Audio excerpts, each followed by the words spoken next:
right, welcome back to the party, everybody. I am your host, Lutch, aka the Indian Jesus, here to resurrect the second coming of common sense. Everybody hit that like and subscribe. You know I would do it for you, and let's party. Real quick, let's give a big shout out to the replay gang. Thank you so much for coming back to watch this, even though you missed the live party. Guys, that is the best part, so make sure you are here every Monday, Wednesday, Friday, 8 p.m. Eastern, and sometimes whenever I feel like it, so hit that subscribe, ring the bell, new videos every day. Let's do it. Let's also say thank you to my6shirt.com. Whatever your persuasion, they've got something for you. And of course, this is the only place to get your very own, the Indian Jesus official merch. Only at my6shirt.com. All right. Welcome. We got Jay in the building. Who wouldn't want to experience Joe Rogan? I agree. So, I don't really have a lot to say so far because none of us really know much at all about Oliver Anthony. But Joe Rogan got the scoop. So let's check it out. As always, if you cannot hear the video, please do let me know. The Joe Rogan Experience. Train by day, Joe Rogan podcast by night, all day. You ever find yourself with the desire to welcome the Crocs into your life? Yeah, I've got some genuine real tree Crocs for when I'm out in the stand, So I know guys who use those as camp shoes. They like to walk around camping them because you're wearing heavy boots in the mountains. Yeah, they're nice to kind of keep with you as a spare. If you soak your boots or your. That always surprises me so much that people get so up in arms about Crocs. I don't get it. Just trying to go in and out of the house real quick. Yeah. Brian Simpson now has Crocs and stage Crocs. So before Brian Simpson goes on stage, he takes off his walk around Crocs and he puts on his pristine stage Crocs. That's the life. It's hilarious. It's so fun. He used to do it with sneakers. He used to walk around with Crocs, then he would wear sneakers on stage. And then he went from Crocs to stage Crocs. Yeah, well, maybe I'll look into that. I need to get some new boots. My boots are like these are the ones I always wear, and we were walking through the airport yesterday, and they're like literally one of the soles is falling off. I'm like, I got to figure out something.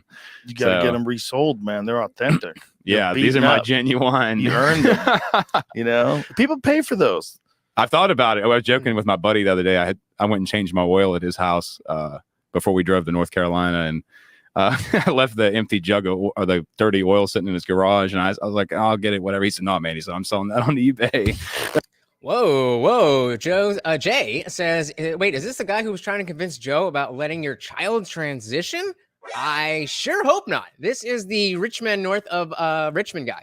The that viral video. That is him right here. And he put out one little video, I think on his own channel or social media or something, that was saying basically like, no, I'm not part of your club, I'm not on this team, and I'm not on that team, and I hate politics and all this. And it was very clear that he's just a normie guy. He's a normie guy, what you would expect from West Virginia, working in the coal mining area, all that kind of stuff. So he doesn't realize that there is a culture war going on, and the things that he's saying puts him directly to the right when it comes to this culture, whatever you want to call it, war or otherwise. So I haven't seen these yet, so I don't know, but I think it's important that when somebody blasts on the scene like that and has such a big just a big entrance and has a lot of effect on how people are thinking and actually bringing people together, then it's really important to know, all right, what's good with this person? Who is this person? Because it doesn't matter if Oliver Anthony is a crappy person. What matters is that his song resonated with a lot of people. But what we don't want to do is think that he's a nice guy because he had a great song, brought all these people together, and give him all this praise and all these platforms and all this stuff when he's not a good person. We can like the song, we can like the message without having to like the person. But it is rather important to see where that is so we understand how we feel about the issue. Shout out to Daniel Cabrera. Welcome to the party. Good to see you, brother.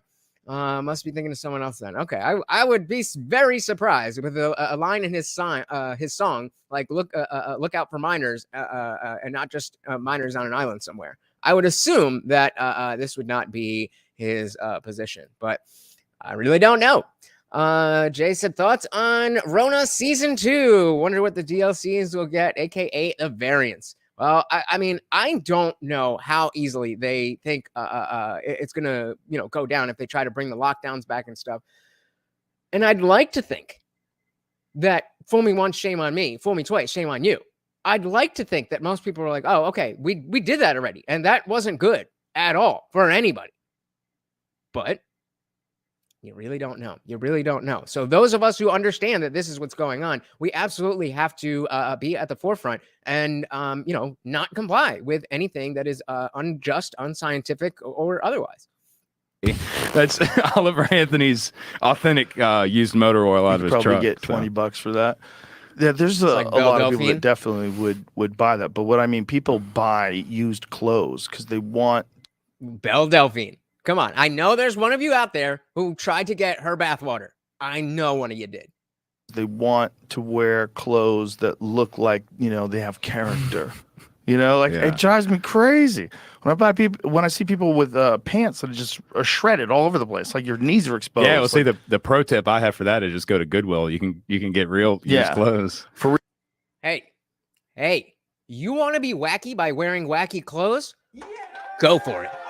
You want to be wacky by being a different gender? No, thank you.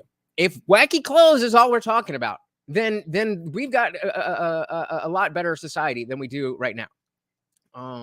Jay says, am I crazy? Am I crazy by saying protect the children or save them is an objectively right statement? Why does that stir up so much drama? Because there are people who actually want to attack the children. So they have to make it seem like, well, it's not that simple, when really it is that simple. Leave the children alone. Clothes. For real, use clothes. Yeah. But that's extra like hipster authentic. If you go to a real used clothes store. Right. What do they call those? Vintage. Like vintage that vintage look, yeah. Vintage, yeah. If you could buy some Holy t-shirt that some dirty hippie wore to a Rolling Stones concert in the 1970s, you can get that now. That's worth a lot of money. Hey, we got Doodad Attack in the building. Welcome to the party. Good to see you, brother. Good to see you. Make sure you guys hit the poll on your way in. Replay gang, let me know in the comments. I do try to get to every single one of my comments. The running poll right now is, do you like the cultural effect of Richmond North of Richmond?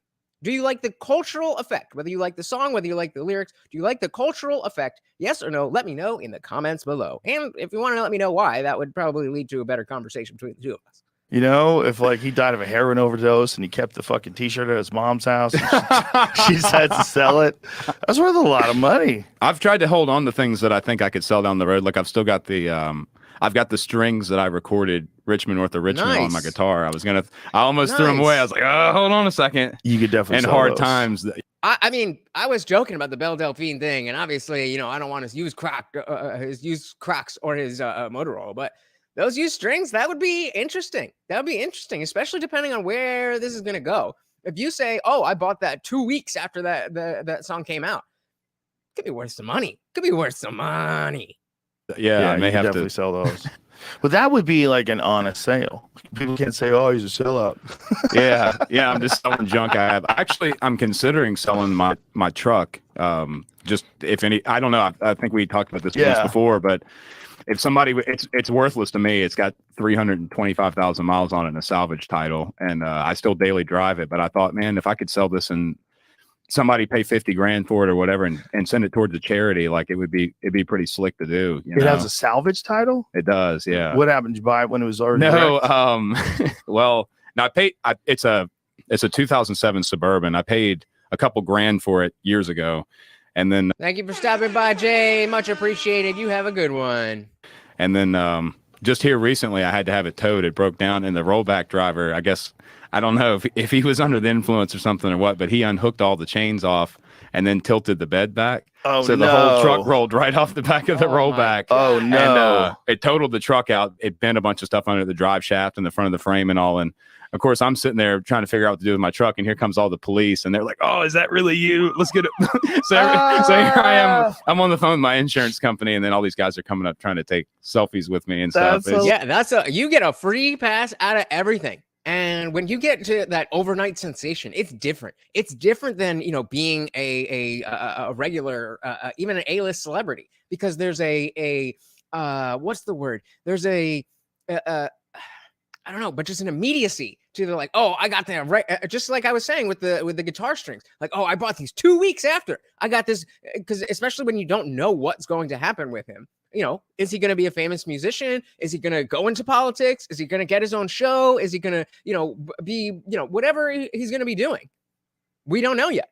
And so to have it be like, oh, once he is established as, like, say he does go, further into music, once he is established, then, he comes out with his own line of strings or whatever. Then, yeah, you could just get that at whatever Guitar Center. But exactly the same thing the other way around. And that's stuff. It's hilarious. Like I guess this is the world I live in now. But so can the truck be fixed? It's drivable. Yeah, I'm driving it. It rides kind of like a covered wagon now. So it's at some point I'm gonna have to upgrade. Is the frame bent? Is the suspension bent? The drive shaft in the back's bent. I think is what's causing it to shake. Oh, so you got like a wobble in your drive shaft? It went straight. Yeah, I mean it went Dukes of Hazzard style off the back of the truck. That drive, as an adult, that show drives me nuts. Watching those cars land, like, what are you doing?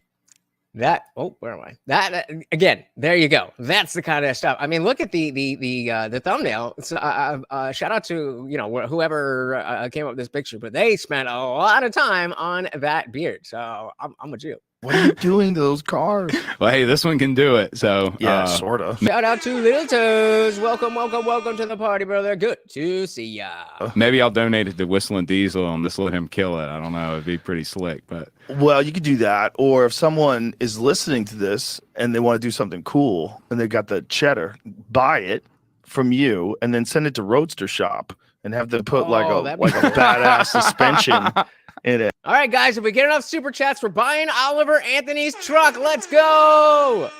In it, and make it a real sleeper. They can do shit like that. Because if you have to get all that replaced anyway, why not replace it with like better shit? It'd be cool for somebody to have it. It would have a cool story behind it, This company called Roadster Shop, they've been on my podcast before. One of the things they do is they do like a sleeper series. I think they call it the Legend series. That's so cool. I mean, I'm not really a car guy like that, but I absolutely, if and when I have the money to just get, an extra a car that's a banger like that, I want to get some old hoopty and just soup it up so that it's a sleeper. And I don't know why. I think that's just so cool. Doodad Zach says, turn the truck into a show car. Yeah, there you go. Says, I'm a really big car guy.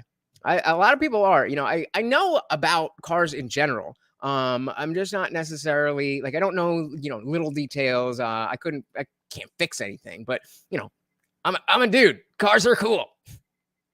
I'm actually not sure what they call it. But what they do is they'll take an old car. So the outside looks like shit. The outside is patina and rust and all that stuff. And then you'll just completely redo everything underneath it with like a crazy engine, insane brakes, insane handling and suspension. But it still looks like a 72 GMC pickup truck. Yeah. But underneath. All right. So that's our first thing that we found out about Oliver Anthony is that he is somewhat of a car guy. That it's just a monster. It's got all the modern amenities and because new cars are so much more efficient. Like you don't realize when you so they do stuff like this, but they have different kinds of builds. No, so these are all just like the different ones that they did. What it is. we nailed it with them. We sat down with them and they introduced me to all these people that were the designers back in GM in the day. Yeah. This guy was a freak. He was wearing like crazy red suits and this crazy guy was probably definitely on acid. And these are the people that created these insane shapes. And then when the sweeping Psychedelics Drug Act of 1970 came along, they made everything a Schedule 1 drug. Yeah, and that is when cars went downhill. It is when cars went downhill. Was early 70s. Yeah. Interesting. A correlation between people not being on acid and shrooms and cars going downhill. Interesting. Yes. You can get a 71 Barracuda and still sick. But you get into like 72, 73. Ugh. Yeah. Those cars look like shit. 75, they're garbage. 79, they're done. Everyone's on coke. Everyone thinks everything they do is amazing. It's just, you get the movie Showgirls. Everything lost its art, and it became focused more on algorithms of what's Money. going to sell and what's more efficient and what's easy, what's better to produce. And So this is all right. Now we're getting into it. Now this is the Oliver Anthony that we know talking about the, what's going on. And I'm interested to see how much he knows specifically about politics as opposed to culture. Because he said he's not a political guy. And I think most people aren't. But there's different levels to not being political. So that's really what I want to see from him. Doodad Tech said, my uncle let me ride in his Hennessy. It went so fast, it hit 100 miles per hour in about 3 seconds. That is awesome. That is awesome. it's Sort of, but back then I don't even think they had data they were going on. They were going on past success. So if you go to like the 1980s, some of the worst movies that were ever made, like the cocaine years, those I really. This is a great movie, man. Oh my God. You know what? That was the entire 70s and 80s. Strongly feel like those people were going on reputations of sales, and the studio would put a lot of money behind someone who had a great reputation. And this guy's fucking partying and doing lines and writing crazy shit in these scripts, and some of them are good and some of them aren't so good, but they're all kind of clunky. Yeah. They're all kind of disconnected.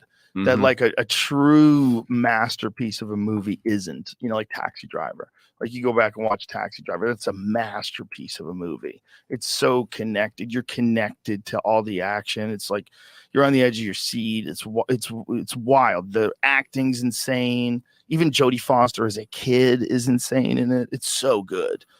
But cocaine movies in the 80s, like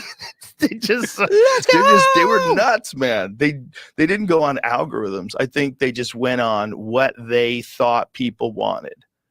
They probably took polls, but who the fuck's answering polls? Polls are the worst way to get information because you're only getting information from people dumb enough to answer polls. Exactly. That's a big reason why when people say like, oh, this is polling, that's polling, you really got to take that with a grain of salt, because that's not a necessarily an accurate representation of reality. Sometimes it's the best we have to go on. But that doesn't mean that it's accurate. Doodad saying gas forever. Yeah, I mean, I don't really see any, especially as the technology gets better to that we don't need as much carbon. Then cars seem like the last place where we'd actually need to get rid of them, because it's more of a hobby. And so we can have, your typical electric vehicle or your typical hybrid for use in everyday stuff. And then, the technology will be where we can get bigger and bigger cars for cargo and stuff. But there shouldn't be a place or there shouldn't be a time rather where climate change is so bad that you having an extra car that happens to be a gas car when everybody's driving hybrids and EVs seems like we wouldn't really need that, right? Doodad said the car's called a Hennessy Challenger Demon SRT Red Eye Jailbreak. God damn. Like, that's such a small group of people. How many people answer polls when they call you up? How many fucking people with a life have time for a poll? Speaking of polls, with our poll, we have 100% yes that you guys do appreciate or you do like the cultural effect of rich men of North Virginia. So I'm going to put up another one because all right, I'll put it up. I'll let you know. Do you think Jordan Peterson has ever answered a poll? Yeah, like I always get those calls and immediately hang up. Yeah, you just shut the fuck up. I'm sorry I have to do this to you, but bye. No, don't hang up. Some of them beg. Please. Yeah, they can't get anybody to do it.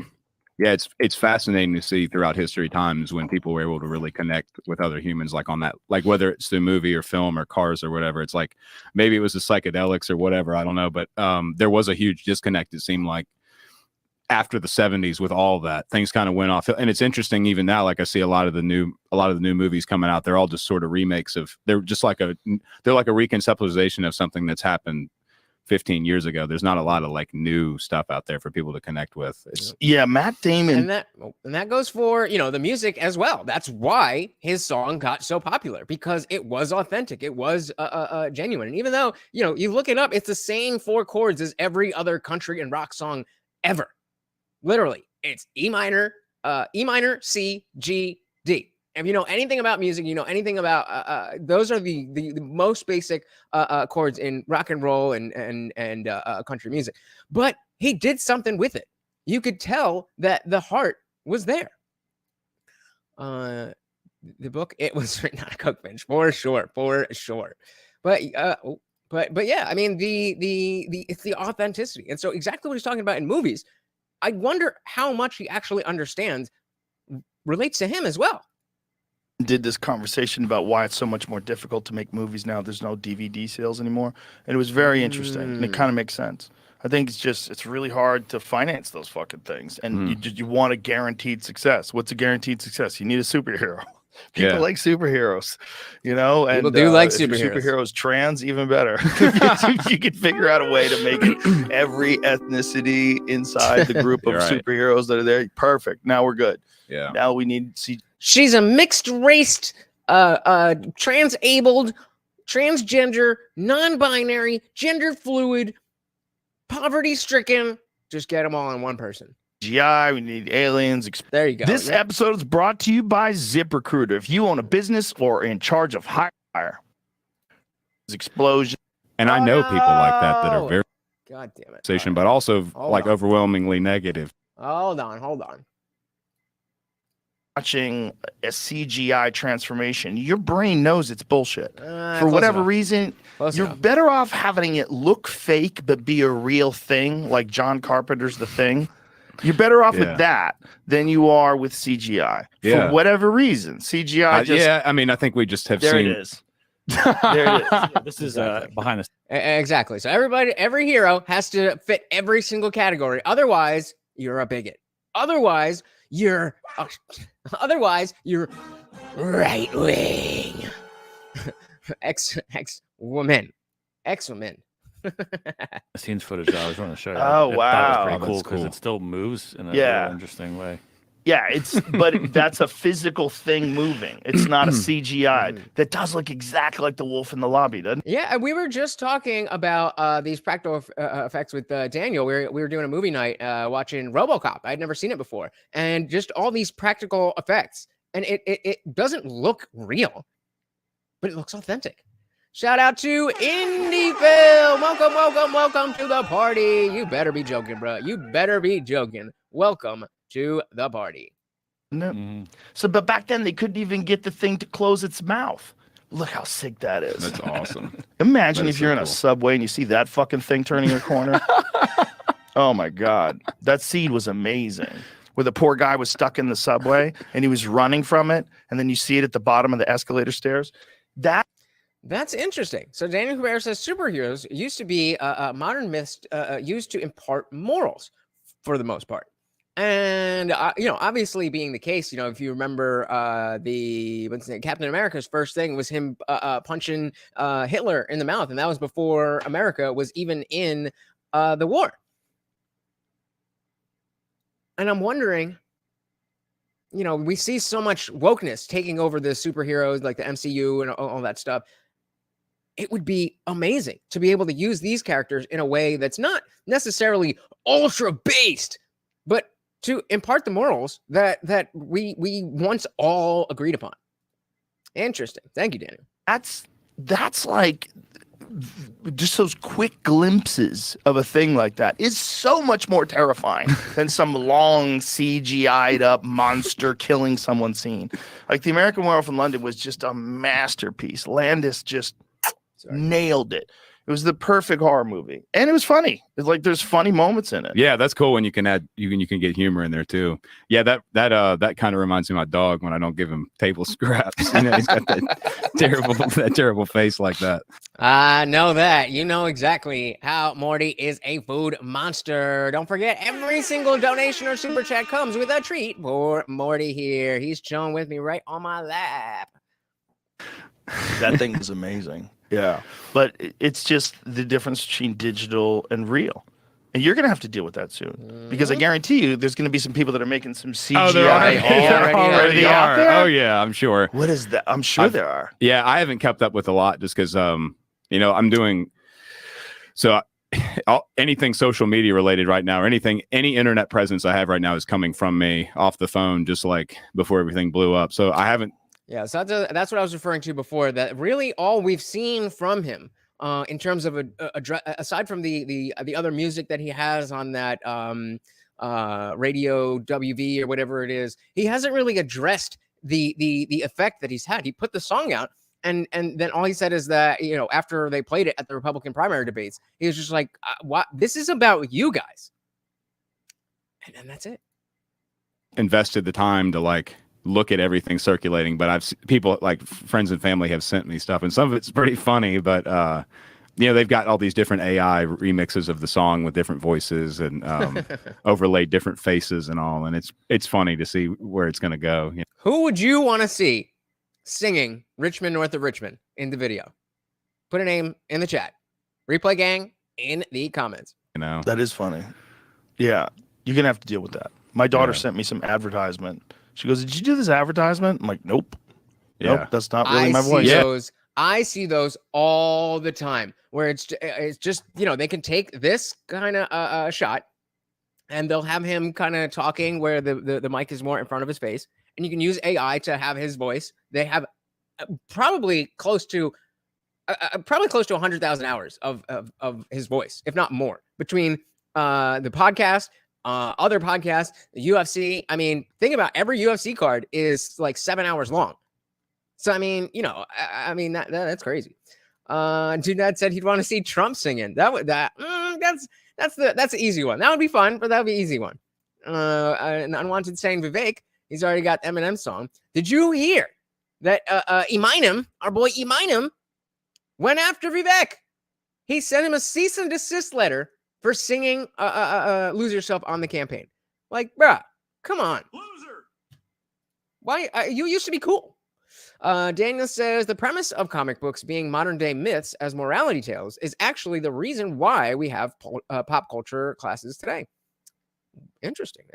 Actually, yeah, I always wanted to get, like, you guys see what I do here about, you know, taking like a step back and looking at the bigger picture of stuff. And, you know, I would have loved to have a class about that and like the stuff that was going on. I happened to get into politics and understand the culture around me eventually. But I think if there was something in school that wasn't focused on, okay, here, read from this book so that you know the things that are in this book. That was most of what college was. And, you know, I mean, obviously high school as well. But, you know, we're all told that you go to college and it's, you know, this enlightening experience where you get to challenge. And I'm not saying that didn't happen. But even, you know, I went to a small private school. You know, my college classes were smaller than my high school classes sometimes.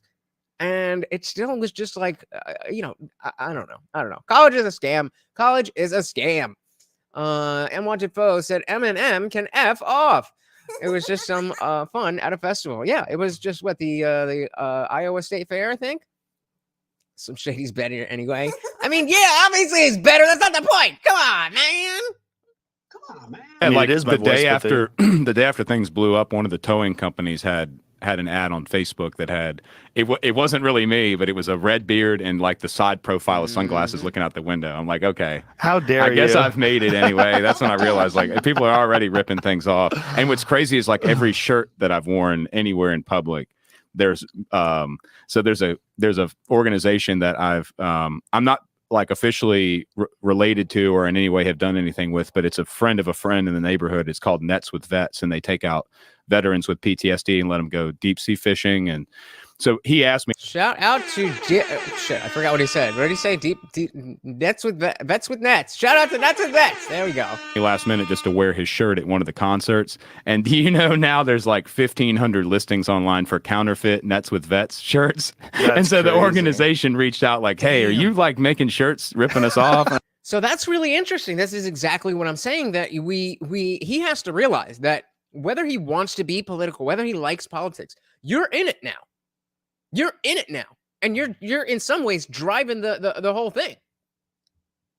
It's this notion that a lot of, I mean, it's the red pilling. It's the red pilling of understanding that you can't just live your life the way you want to live it, that you have to be involved in politics because there's other people involved in politics who want to prevent you from living the way you want to live. So just to be left alone, you have to be involved to stave off the people who are trying to encroach on your rights, on your personal space, on your ideas, all this kind of stuff.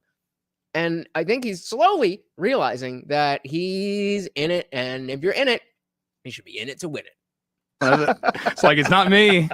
So it's like, it's a weird thing. But yeah, I've already experienced a lot of that stuff. Not so much on the AI side, but just, I don't know, the internet's just such a rowdy place, you know? Oh, it's so rowdy. Welcome to the world's internet. a rowdy place. It is. And maybe people bring their best and their worst on the internet. Like, I've always tried to stay off social media as much as possible, but I've learned very quickly that like Twitter and Facebook and stuff like you see comments and feedback from people, both overwhelmingly positive that maybe you wouldn't get in a personal conversation, but also like overwhelmingly negative too, you know? That's a good point. You know, there is a lot of negativity that comes online just from even a small platform like this. I get a lot of hate, but it is true that there's, you know, a lot of you have reached out to me in a way that, you know, probably it wouldn't be natural to say it face to face just because, you know, we're men and all that. And so you got to take with the good with the bad. Guys, can I ask you a huge favor and just get 3 more likes, please? That would be amazing. Thank you. Yeah, people just use that as a vent. They just take whatever seething hatred they have inside of them. They're like, oh, I'm getting that guy with it, you know? If you had a song just about love that resonated like that, it would be almost impossible to hate you. But if he had a song about love, it would be lost in a sea of a million other songs about love, and it probably wouldn't have gone viral, and he wouldn't be sitting there right now. But I get his point. Song where you're talking about how people are fed up with shit, and it obviously resonated. I mean, Hey, shout out to M169. Welcome to the party. Said thanks for doing this one. My pleasure. And we're obviously not going to be able to finish the whole thing, but you guys know how to keep the party rolling. And I think since this one is definitely longer and I'm not going to be able to stay to do the entire thing, then I think I'm going to finish the rest. Whatever we don't get to on YouTube, we're going to go over to the after show stage channel and I can finish it there. So definitely join the Discord server for free. The party never ends. Welcome to the party, M169. I've seen songs go viral, but that's pretty bananas, son. your shit went to the moon right away. Mm-hmm. And it was like overnight. Like usually when you say overnight, it's not really overnight. It was overnight with this guy. God, I'm not sure who sent it to me. I'll have to find out who sent it to me. Because it's one of those things where like once one person sent it to me, then it was like dozens of people were sending it to me.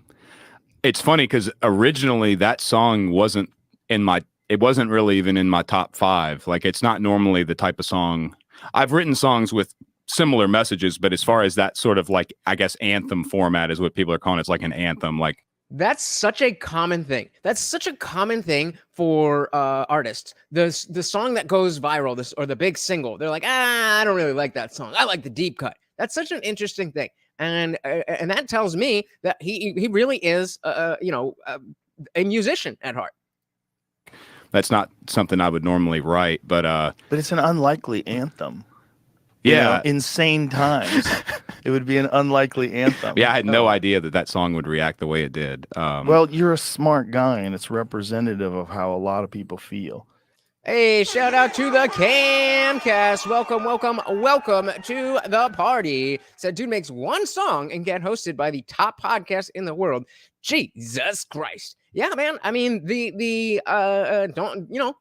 get jealous. The fact is, the man did a thing in a time when we all needed to come together. He did something that brought us all together. And that I think is huge. So, I mean, as much as I would love to be sitting across from Rogan, I think this is completely, well-deserved. Doodad Tax gotta run. See you later, brother. Thank you so much for hanging out. Unwanted Post said, Joe makes a good point. If the U.S. was sane right now, this song wouldn't even be a blip. That's right. Yeah. Same thing with what I was saying about a love song. There was a time when love songs would get you famous because that's what people were thinking about. But now this is what we all have to think about. And it's a sad state of affairs. Sad state of affairs. And it's also, there's something about the way certain people sing. And I don't know what it is because I can't sing. But there's a tone, there's an authentic sound. And I know when they're faking it. And it's not that they're not faking it in a beautiful way. Like there's a lot of people out, the faking it's probably a bad term. With arms wide open. That's totally how his real voice is. You're like, hey, Scott Stapp. Yeah. But they're sounding perfect and they're singing a song. There's something missing. I don't know what it is. Yeah. But some people, like Janis Joplin's like one of my greatest examples. There's take a little piece of my heart. There's a authenticity in that voice that, god damn, man, if that doesn't bring you to your knees, play that. Damn. Play that. We need to hear that. No, don't play that. We can't play that. This fucking song. We're obviously going to have to skip through it if they play music. Every time. This is one of those songs that hippie chick. Even if they're talking through it. Sorry, guys. Yeah, it's vocal lessons or anything. So the way I sing is just the way I sing. And so like I think even the same way with her and other people, it's like it's maybe rough around the edges. It could be a little pitchy, or it's, you know, you're not using the right part of your face when you project and whatever. And so like on paper things aren't quite right, but I guess to another human it sounds right because it is what it is, you know. Exactly, it is what it is. The idea, like think about with AI and animation and stuff. They talk about the uncanny valley, that like or with video game graphics, how they keep getting better and better and better and better, but there's always a difference. Like sure, if you're somebody's playing Madden on PS5 and you just look real quick, you're not going to be able to tell the difference of whether it's a real game or whether it's a video game. But if you're playing, you can tell that it's a little bit off. Like the shadows are not quite right, and whatever it is, and you may not even recognize that it's the shadows, but you know that it's not real. And so the same thing happens, in movies when we have the CGI effects, and then in music when it's overproduced and it sounds squeaky clean. Yes, every note is exactly in the right place and the timing is perfect, but there's a little something missing. There's a little something missing that makes it human. No, it's authentic. Yeah. Yeah, I don't think there's any right way to do anything. I mean, there's definitely a right way to do things, but just because there is a steadfast way to do things. I always talk about when it comes to creativity, there's two different types of creativity. You have the type of creativity where you're drawing with inside the lines, but you're doing that in a way that nobody's ever done it before. You know, so if you're using, let's say, a very basic chord structure or a simple melody or something like that, something that's going to be the four chords over and over and over and over and over again. That's within the lines. But as Ive Anthony did, he did it in a way that just resonated with people differently. He didn't go crazy outside the box.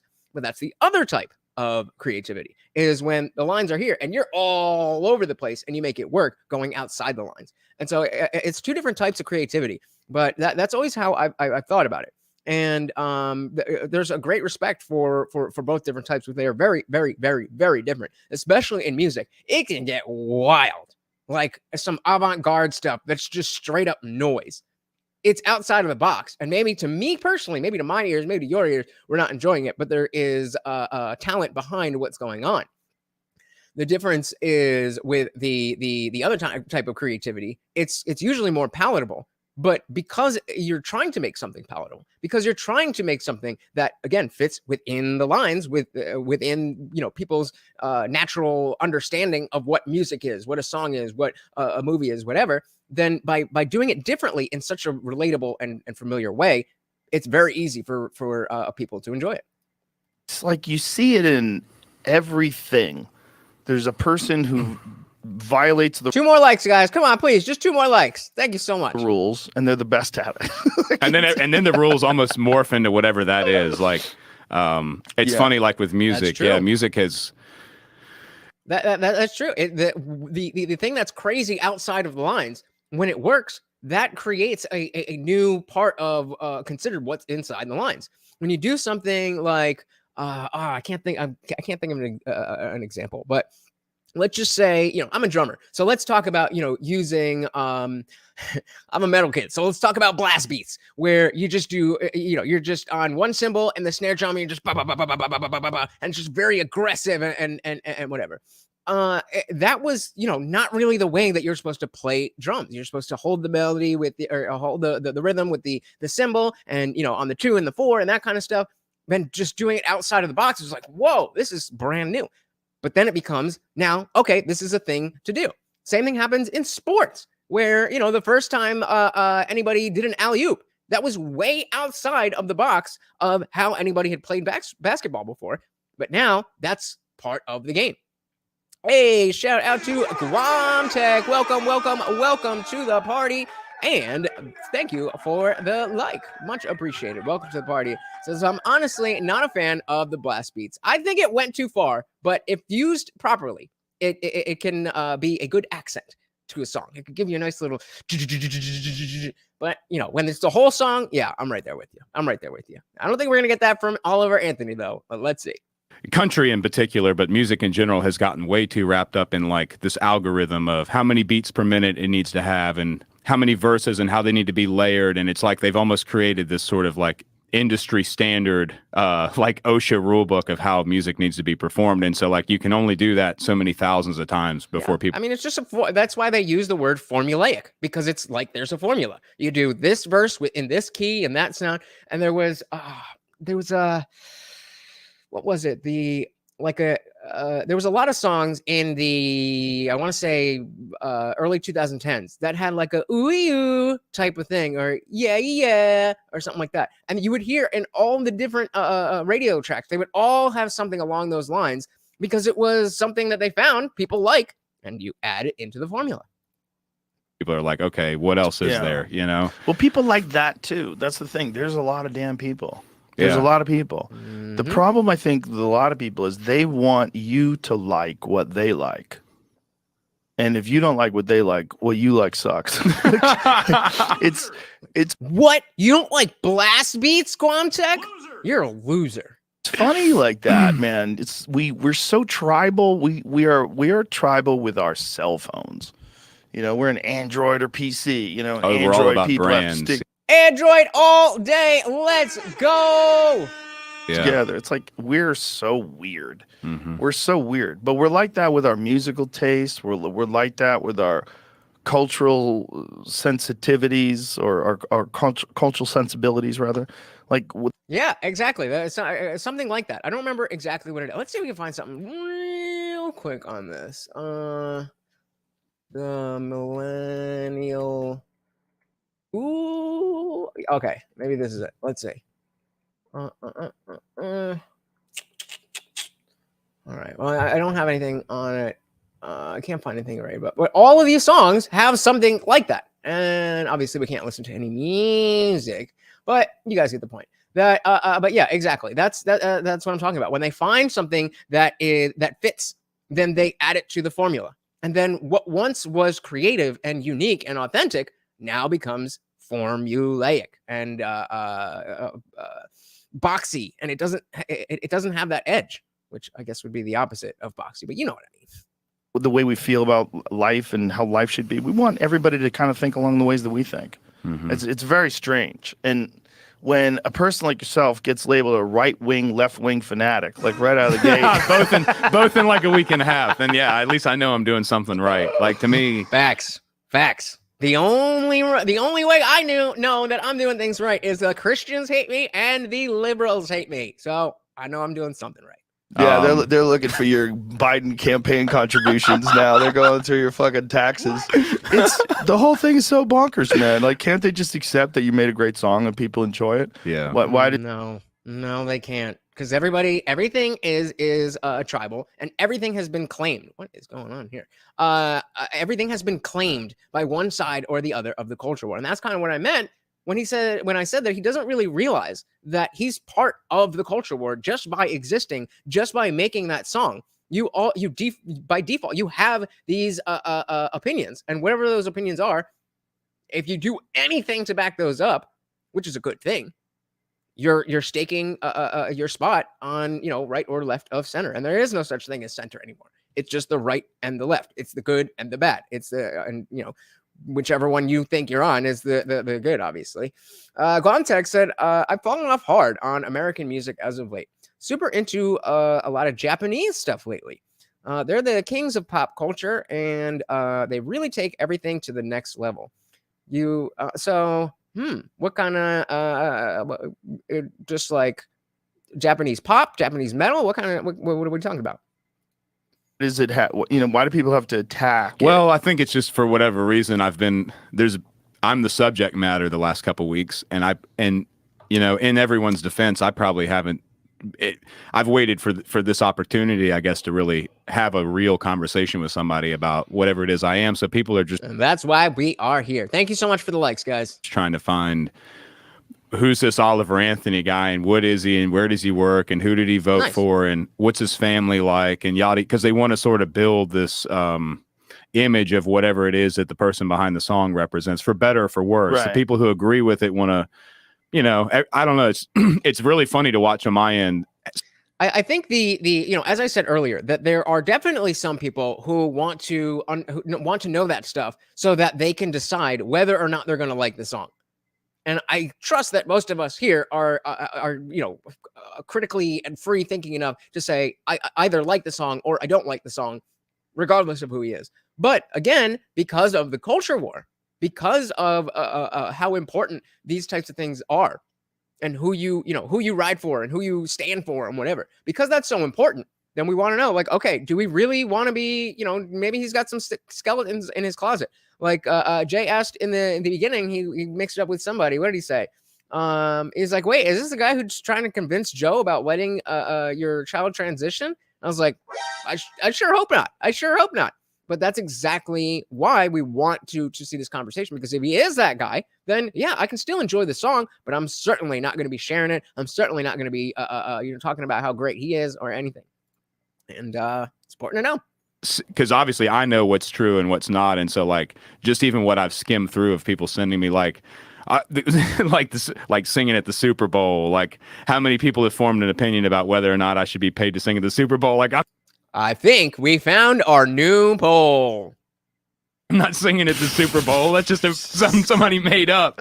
But you know, there's been hundreds of hours of people's time wasted probably talking about all these little like things that don't even exist. It's just somebody made them up and put them on the internet, and so I'm just letting them ride. I think it's great. It's wild. I just think it's great, like that. At least the last couple of weeks, I've been able to entertain everyone and get everyone's mind off like all the other horrible stuff that's going on in the world right now. Like I thought he was going to say all the other whores, but yeah, that too. At least everybody can have a good laugh, you know. So, well, I mean, it's a subject of discussion. So like everybody is getting involved, and then somehow or another it became cultural. And then there was Dwight from The Office. Oh yeah, he chimed in that if he was going to write a cultural anthem, did you guys hear about this? Where what is his name? Rainn Wilson weighed in on this. Come on, he say something like he wouldn't write about overweight people on welfare. He would write about billionaires and their taxes. Yeah, there's nothing funnier than millionaires talking shit about billionaires. Exactly. There's nothing funnier about millionaires pretending these billionaires are out of touch. Oh yeah. Yeah, the liberal elite. They think they know everything because they went to school and they went to this and they did that and they have all the right opinions and they're on the right side of history. So you shouldn't sing about the things from your life. You should sing about the things that I want you to sing about, because what I think is more important than anybody else. Duh, can't you see that? Jeez. And then, you know, take Dwight from The Office down to West Virginia. You know, take him through those coal mining countries. Take him through those places. He loves that country road song where people have extreme poverty. Yeah, and pills have ravished those areas. Take him through there. And it's everywhere. Yeah, the sad thing is it's everywhere now. It's not. Yeah. You know, it's funny. People right off the get-go, I guess because it was Radio WV that posted the original video, but like I've never once advertised myself as being necessarily from the mountains. My grandfather grew up in western part of Virginia in the mountains, but I'm from Farmville, which is technically Piedmont. But even throughout rural Virginia, that poverty is a big issue and drugs are a big issue. And I mean, it's not just even in the rural areas. You go into downtown Richmond or any downtown anywhere for that matter. It's like, it's almost like yeah, these problems exist everywhere now that are, and I mean, obviously they are, because They that's exist why the everywhere. song resonated the way it did, you know, They exist even in other countries. other countries. Yeah. Well, people are tired of being fucked with. And it seems like people in power are always fucking with people. Bingo. And I mean, it's really that simple, right? Like, it's just people are tired of being messed with. People are tired of it. And everybody who says that they're here for you, they're here to help, they're here to do this, they're always looking to line their own pockets. Finally, we have somebody who's like, hands off. I don't want any of that. I just want to sing about what I care about, and what I care about happens to be what you care about. Let's be friends. I think it's a natural inclination that human beings have, and I think the founding fathers of this country recognized that when they set up our government. They set up our government to protect it against tyranny, and they did it by having all these different branches of government, and they're all coordinated, and there's a lot of stuff that keeps people from just running it the way they want to run it, like a king. Well, I mean, I'm certainly I'm no professional historian, but my understanding is that the federal government was never intended to be the size that it is today. Like, it's just. All right, we got a small government guy. Let's go. We're very top heavy in the way we're structured. You know, our federal government is enormous and out of control and almost impossible to manage. But then, like, on our community level and in our state government, things are, especially local government, things are just very neglected and weak and disconnected. And so, like, that's why you see a lot. I mean, there is nothing more that you can do to help the country than to get involved in local politics. When you're in a room with 30 other people at a town meeting, then you don't need to have all the answers in the world. You just need to fix one little thing and, move the needle. That's all. And then that's going to have a ripple effect. You get more people who are going to be presenting better ideas. Then you're going to have better people who represent your larger area, your county, your state, and so on and so forth. Get involved in local politics. A lot of the problems, like, we shouldn't have to rely on the federal government to fix things out in the street in small town America. Like, the communities and the local government should be the ones fixing that. And that's the way I see things. Like, even before our current form of government, I remember reading about, like, Articles of Confederation, and that was just an even smaller version of federal government, but it needed to have a little more structure than that. But okay, so he's not, he acted like, I don't know about any of this. I'm just, I just drink my beer and play my guitar. He knows a little something. Even from day one, it seems like the federal government's never supposed to be the size that it's gotten to. Like, that's a good argument if the country didn't get to the size that it got. The problem is... I disagree with you, Joe. I think it's well, first of all, it's not an argument. It's just a statement of fact that the federal government was never meant to be this big. But also, I think it does make sense for the federal government to grow in size as the population does, but it hasn't grown. It's grown exponentially in relation to the population. So it's not like it's just gotten just enough bigger to just, how do you say that? Just bigger enough? Whatever. You know what I mean? It's not like it's only gotten to the size that we need it to keep up with the population. It's gotten way, way, way bigger. Quantec says, one of the heaviest songs I've heard. Their screamer is the best screamer in all of metal right now. Who's that? What are we talking about? Unwanted Foe, as soon as it pops up here. What is going on? Lag. Just enough bigger. Yeah, like, what? You can't have, like, 30 people running 300 billion people. But I think you could have more issues. So, like, I think it's almost impossible. It's almost impossible for states to be able to have the control to make the right decisions for the people in their areas when the federal government limits them in so many different ways. Hell yeah. It makes it impossible for the states to make the right decisions for their people when the federal government is getting involved. Again, I guess that's an argument, but it's kind of a statement of fact in and of itself. I don't know anything about this, so I'm going to be talking out of my ass. But I would imagine I am probably too. Low on funding too. There's probably a lot of issues, especially in places that are poor, because they rely on taxes from those people. Yeah. It's all very complicated, but the idea of taxing the rich being the way to fix all this, no, you're just going to give more money to the government, and they're not really good at doing stuff. I mean, would it be nice if rich people donated to fixing streets and schools and stuff like that? Yeah, for sure. Yeah, it would be. Good call.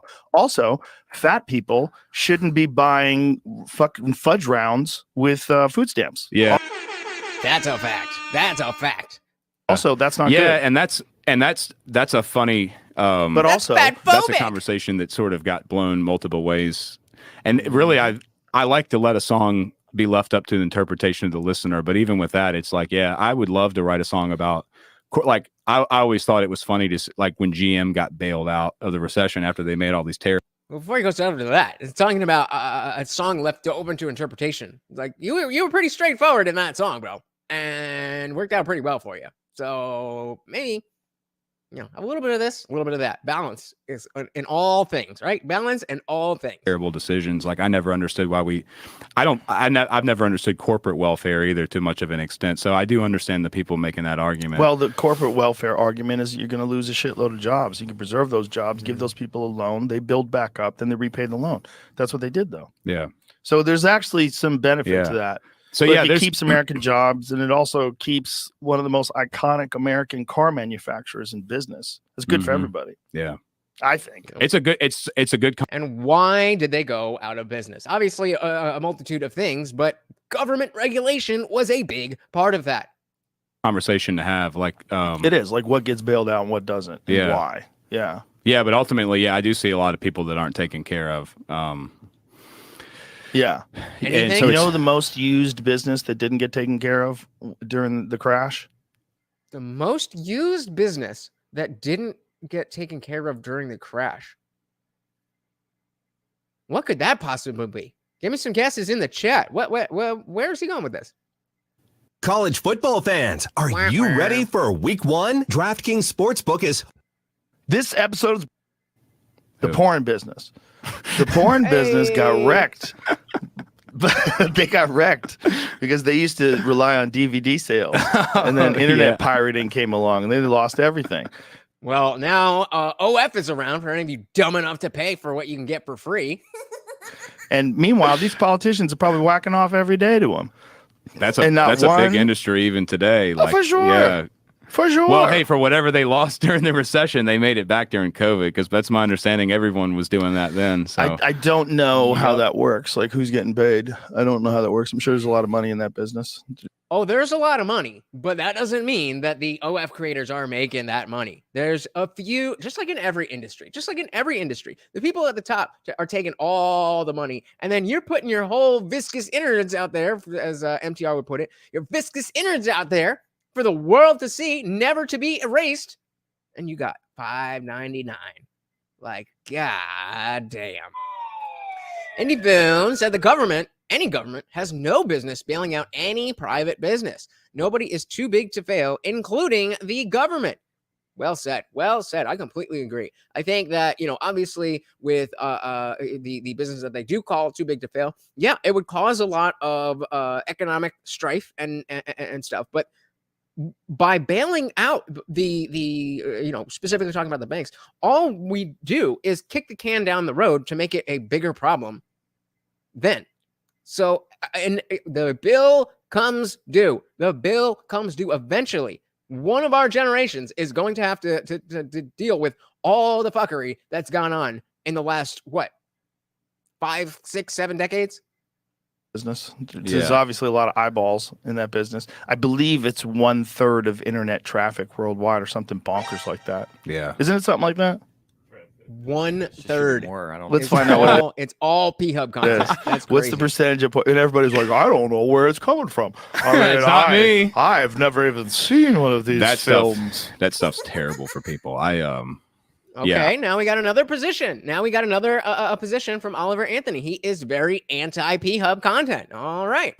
Yeah, it's terrible for some people. I gave that up. That's my position. If you guys remember, I put out a poll just about this, of whether it is good advice to say that all men should completely abstain from anything like that. And it's not bad. It's certainly not bad advice. But I think the what I was trying to get at with that question is that it's, at the end of the day, it's a vice like any other, and maybe not just like any other, but it's a vice. And anything that is a vice can go too far. The idea of life is not to have 0 vices, but to have the vices that work for you and don't let them take over your life. So yes, if you can't watch any P-Hub content without, going crazy, then don't watch it. Same thing that if you can't just have 1 or 2 drinks, then don't drink. But that doesn't mean that all of us have to, stay sober. You know what I mean? The Camcast says, man, in my small town, everything gets around. So we roast the people who are low enough to pay for people's OF. Guys, don't go that low. Don't stoop that low. Absolutely. There is never, ever, ever, ever, ever, ever, ever, ever, ever, ever a reason to pay for that kind of content. It's free everywhere. It's free. Especially the things that you're paying for. Those things are likely, you can likely find them for free as well. Just saying. Simps are ruining the nation. I think it's like Adderall. Yeah. Some people can handle it. That's one thing. That is one Exactly. thing I had to give up. Yeah, because I don't know. It does disconnect you from reality in many ways. Like, and I think a lot of the weird perversion we see, like, coming out sort of like now at this point, you read about, I mean, I even reference some of it in the song, of course, but you read about like a lot of the weird things that people are doing that maybe wouldn't have been accepted 100 years ago. I think. Talking about Epstein, bro? You talking about Epstein? I think you're talking about Epstein. People go down these rabbit holes with porn, and they start off with the video with the milkman, and by the end of it, it's like, where did I end? I don't know. People have to keep, it's almost like a drug. People have to keep chasing that thrill, and it takes them down very destructive rabbit holes, if you will. So it definitely can for some people. I have no issue with it. Joe's like some people, but I'm totally good. I can totally watch porn. I'm good. Issue with anybody watching it, but I do hate I hate to read about some of the things that it does to people. It ruins marriages and that kind of thing. It's like, I don't know, but I think a lot of, and again, that is true. There are a lot of people who have issues with that habit, as we'll call it. But that's a personal responsibility thing, in my opinion. I think a lot of things ruin people. I think they also should be legal. Like, sure, yeah. Alcohol ruins people. I like the fact that bars are legal. Shit, I own a bar. Yep. Alcohol He is said, legal. I own a bar. I like it.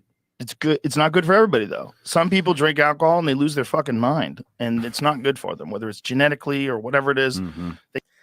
Camcast says Joe Rogan famously pushes people to so he's just kind of sitting still on this one. I mean, I'm not saying that you should or should not do anything besides moderation.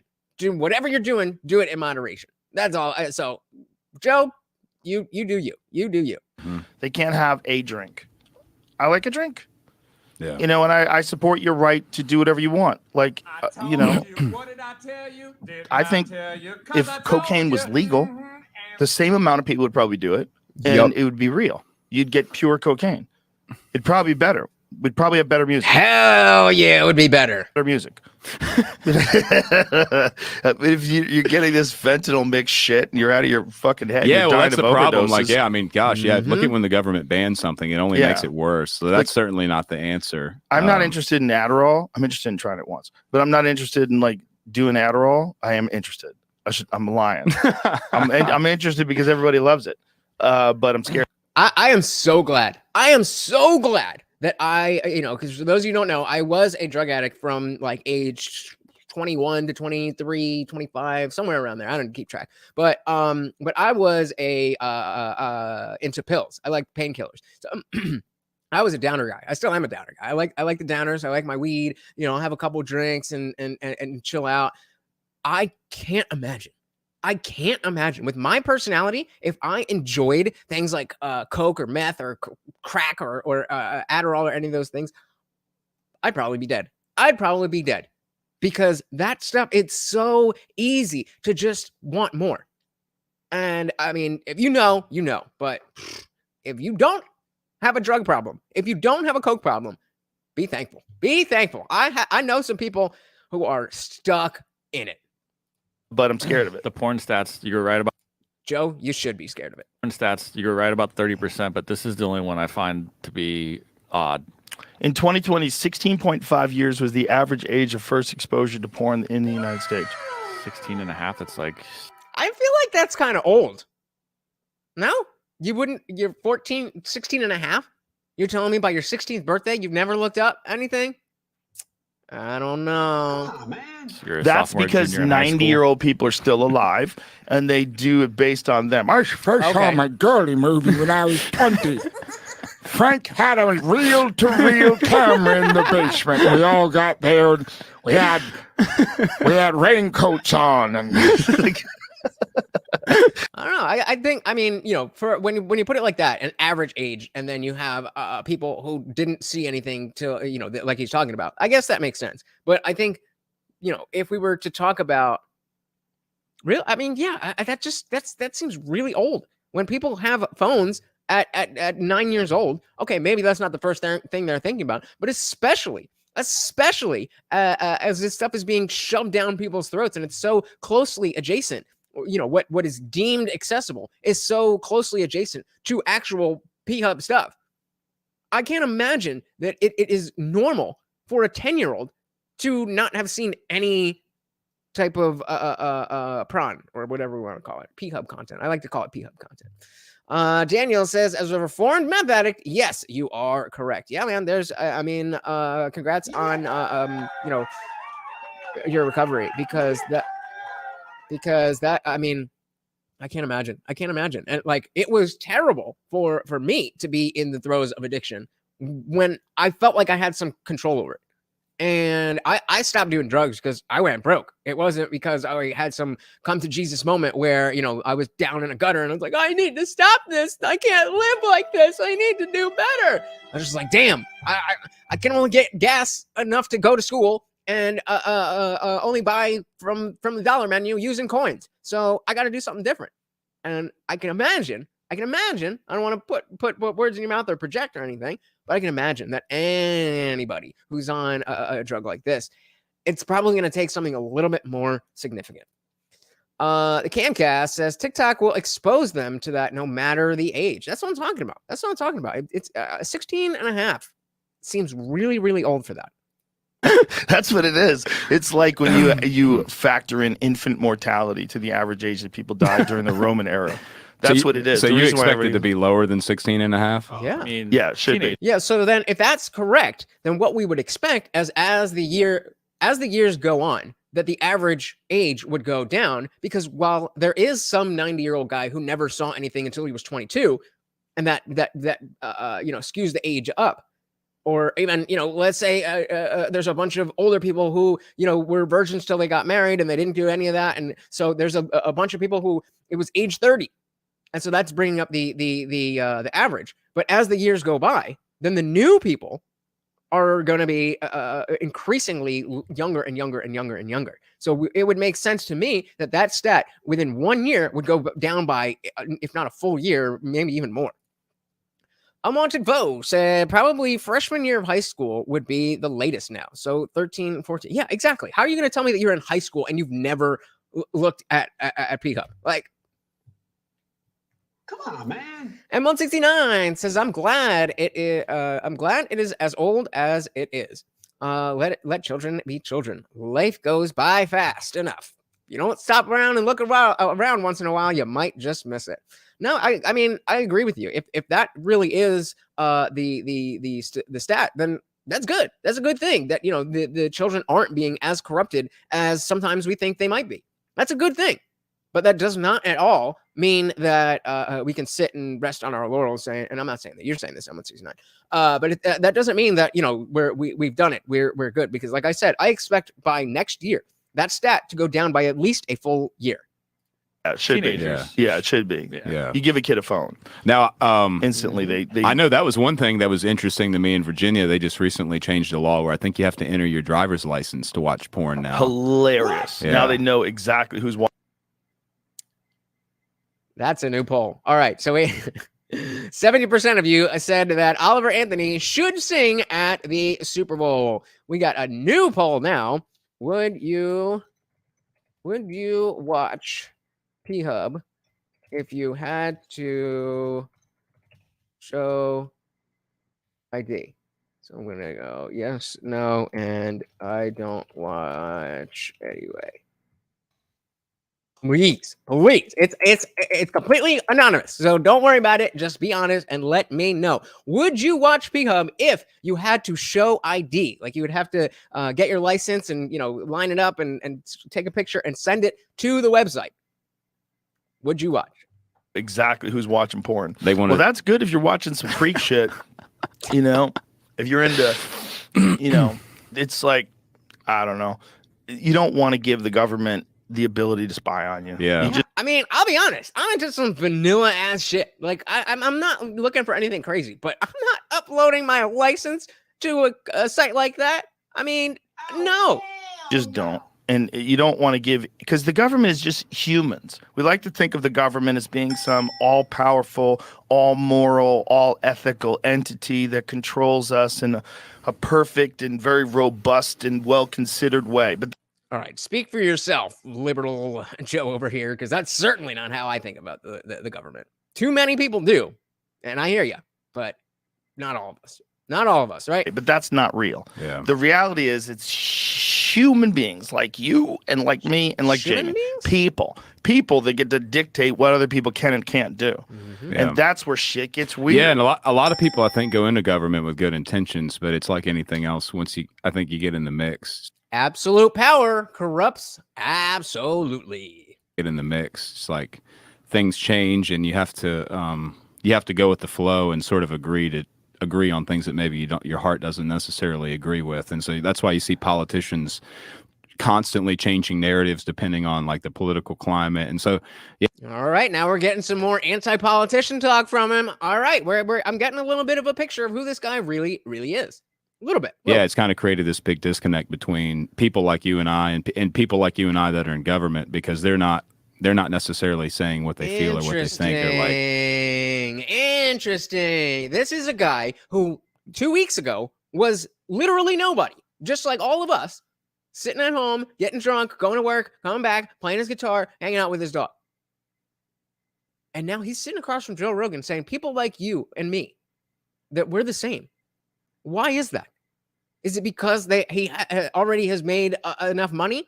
Is it because he doesn't know how much money Rogan has? Does he think that, he's a comedian now because he's got Rogan to laugh? It's because the values that they share. It's because they want what is best for this country. They want what is best for the people in this country. And they are willing to step up and say that and stand on that. Are you? like, let me keep my stripes just like everybody else's so I don't stand out, like yes, there's a lot of that. There's a lot of there's too much money tied up in politics, too much bribe and extortion and slap on the back deals and stuff that should never be allowed to happen. Like that's what's really created a lot of the dishonesty with corruption. There's a bunch of decisions that got made a long time ago that really fucked us. That is so true. That goes into the idea, when we were talking about the Ukraine war with David. David was up here, and I was asking, does it make sense that we have to keep the promises that a different generation of people made? That obviously I understand that, okay, if America promises that we're going to do this, and then that happens, and then America doesn't keep the promise, even though it's 30, 70, 100 years later, I understand that means that, okay, you can't trust America's word. But at the same time, we live in a very different world than the time at which we said, we're going to be the world police. The world is different and America is different. So there's a lot to be said about, hey, maybe we need to look at some of the promises and the treaties and stuff that we've made. What are you doing, Mort? You hungry? I know. And just see, is this working for us? Because maybe we need to renegotiate. And one of them was when they let drug companies advertise on television. That's just like there's only 2 countries in the world that allow that. Really? The United States and New Zealand. Yeah, and I think it was 97. Was it 97 when they allowed that? Yeah, well, Put a 1 in the chat if you did not know that. If that's news to you, that only the only 2 countries in the entire world that allow you to advertise pharmaceuticals on TV, the U.S. and New Zealand. Put a 1 in the chat if you did not know that. when they allow Yeah, that? well, it's funny because you watch the commercial and then at the end it's like Side effects, it's the man. best thing in the world to get to that last 20 seconds. You're like, oh, I don't know about that. I know you're at a cookout, everything looks great. Next thing your asshole is fucking spraying blood, and you. Side effects include itchy asshole. You might die. You might have like it goes. Yeah, man. I mean, the only other country is New Zealand, and I don't know what their society is like. I don't know what their overall mental health is like in New Zealand, but we certainly do not need people to be more exposed to pharmaceutical drugs than they already are. Not a good idea. And you're suicidal. Yeah. Like what? Yeah, like I mean, and they say it all so fast. This is how you know. Yeah, big Suicidal pharma, thoughts, I guess, right? Suicidal ideation. All right. Come on. Rectal bleeding. All right, come on. I'm Yeah, trying well, to I mean, stay that's, monetized, bro. Come on. Like, fortunately, at this point in my life, I haven't been on many medications, but I went on a run with SSRIs, and I can tell you, for me, it's like it's the last 20 seconds applied more than the first 2 minutes of the commercial. Like, Wow. So I mean, I actually went to school for psychology, so I have a degree in this kind of stuff. I mean, it's just a bachelor's degree, so it doesn't mean anything. But I am so glad that a lot due to my drug addiction behavior, that when I came out of that and I started to realize, like, okay, the reason, or one of the reasons that I got into these drugs in the first place was because I do have, a brain that seems to, just be constantly running on just bullshit and just thinking about things that don't need to be thought about, and this thought over here. And I knew that it wasn't like an OCD or an ADHD thing, and I understood it to be more anxiety than anything else. And because I was thinking that way, and I was basically like white knuckling through every single day, then that was causing, some depression, I guess you could call it. And I went to, I was going to a therapist at the time, and I didn't really like that whole situation. But it was this woman, which I definitely don't suggest that if you're a man that you go to a female psychologist. Not that there's anything wrong with female psychologists, but there's a lot about being a man that is very different than being a woman. But point being, she wanted to put me on some of these SSRIs, the serotonin reuptake inhibitors. And it kind of rewires your brain to send and accept the happy drug, or the not drug, what do they call it? The serotonin. You guys know what I'm talking about. And I was like, hell no, I'm not going on that. The most people I know that take them have they really like them, but they had to go through like 6 different versions, and each one takes 2 weeks to kick in. So you have to see, like, okay, am I going to be, am I going to have self-deleting ideology for 2 weeks just to see if this is going to work?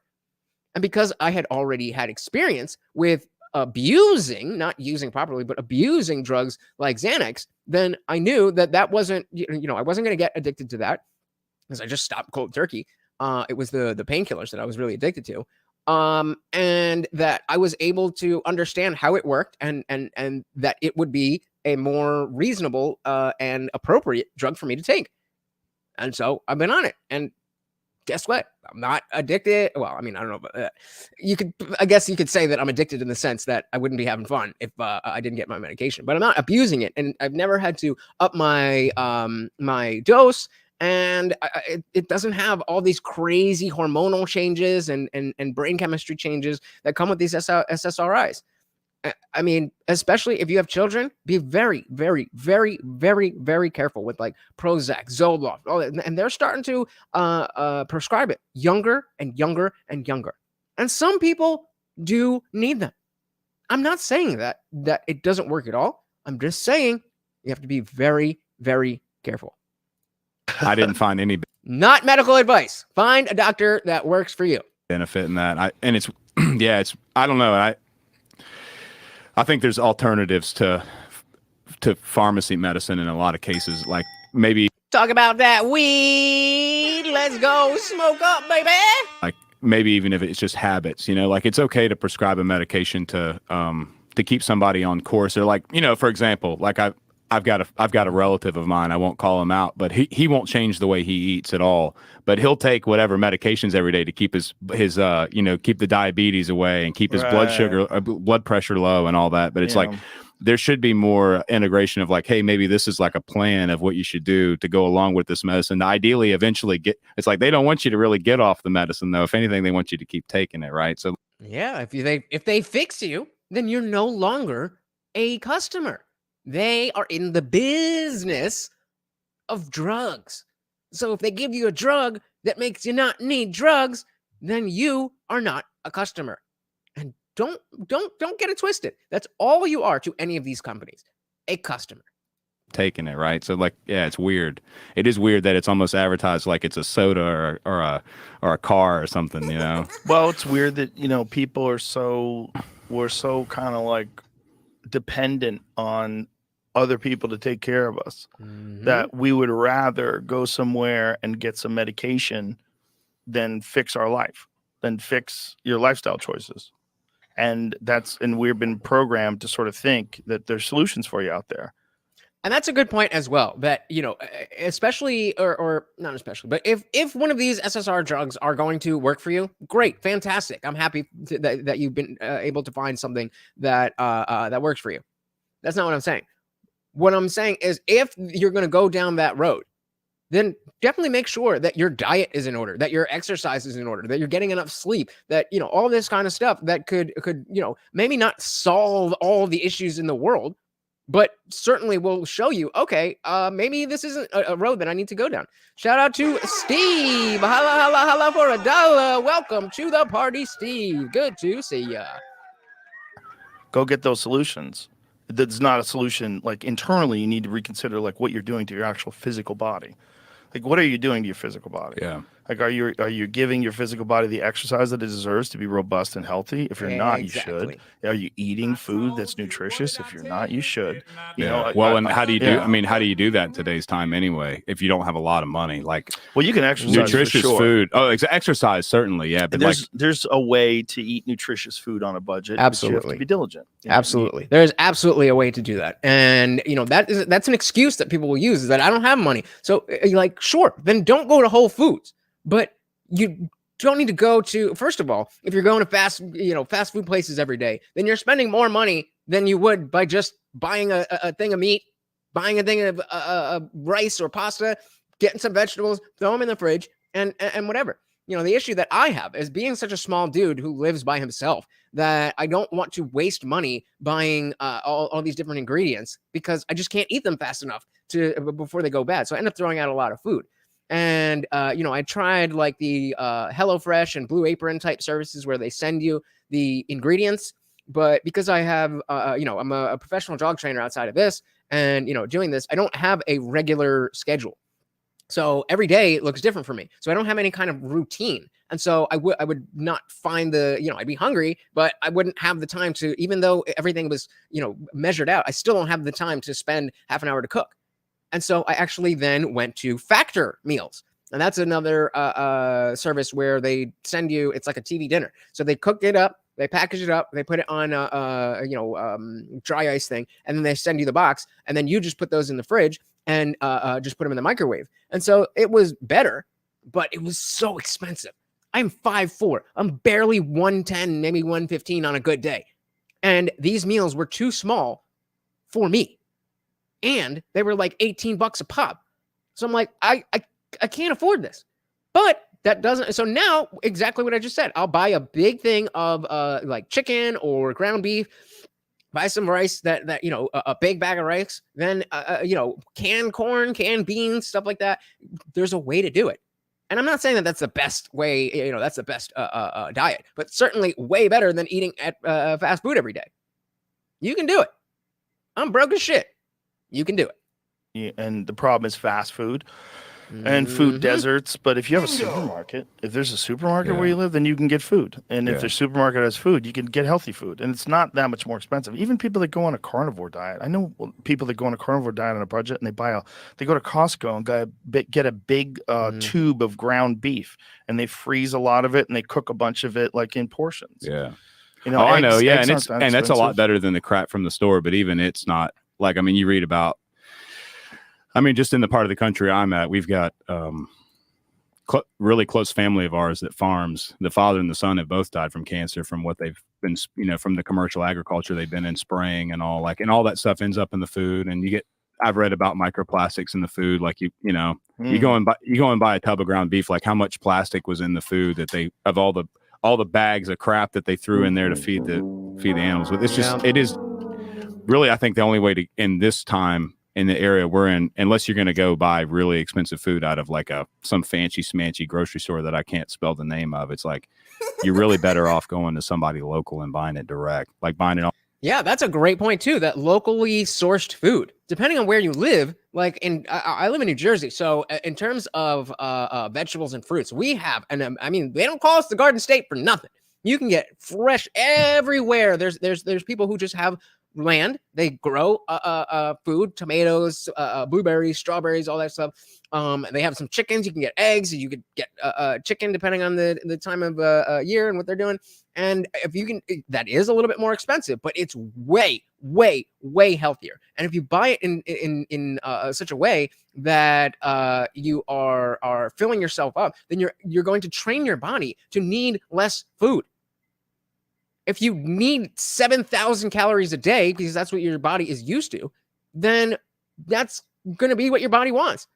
Now, I'm not saying to starve yourself and be like the Buddha and eat 1 grain of rice a day, but the less you eat, the less your body is going to want you to eat. Daniel says you're forgetting the 2-headed catfish from the 3 Mile Island. What? Huh? The 2-headed catfish? I have no idea what that means. Buying it almost straight from the farmer. Well, certainly if you have an organic farm near you. Yeah, definitely. Mm-hmm. But yeah, pesticides and herbicides are a real deal. Atrazine, Alex Jones famously said they're turning the frogs gay. But they are. They're making them hermaphrodites. They're making them switch sexes. I mean, atrazine is a very potent endocrine disruptor, and it's a fertilizer, or is it a pesticide?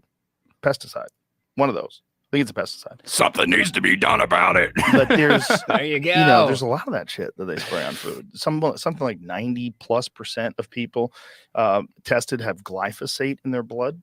Yeah, that's wild. I mean, that is an herbicide that they spray on stuff to yeah. So to me, it's like you can definitely eat healthy, but even then, like a lot of the food today isn't very healthy, just because of the way it's grown. Well, there's a lot that is. There's still a lot that is. You can certainly eat healthy. Well, it's relative, right? Like, are you going to be able to get grass fed for their whole life, free roaming? Are you going to be able to get that for cheap prices? Probably not. But like we were just talking about, if you get a big thing of meat and rice and vegetables, then you're not eating super healthy, but you're doing a lot better than just shoving bullshit in your face. Certainly eat healthy. Yeah, it's not easy, but neither is being sick. Being sick's not easy either. True. Just the amount of money you're going to lose by having a body that's defeating you every turn. And fat, it weighing on your joints. It's not good. But that's fat phobic. How dare you? Steve said, aren't microplastics starting to show up in the food and water supply? Yes, sir, they are. Yes, sir, they are. And that is not a good thing. That is not a good thing. I think that's kind of what, I don't know if he knows about this specifically, but I think that's what he is talking about, that some of the farming practices have now, even the healthy foods are not so healthy because they're tainted with whether it's plastic or you remember a while back when the big thing with like face wash was the beads, the micro beads. Those are made out of plastic as well. And it's like, there's something else that's causing something with endocrines. I don't know. I'm not a food scientist, but yeah. I mean, the closer to nature you get, it's better, but that doesn't mean it's good. Every turn, you're always tired. You have no inspiration. You have no motivation. You can't get shit done.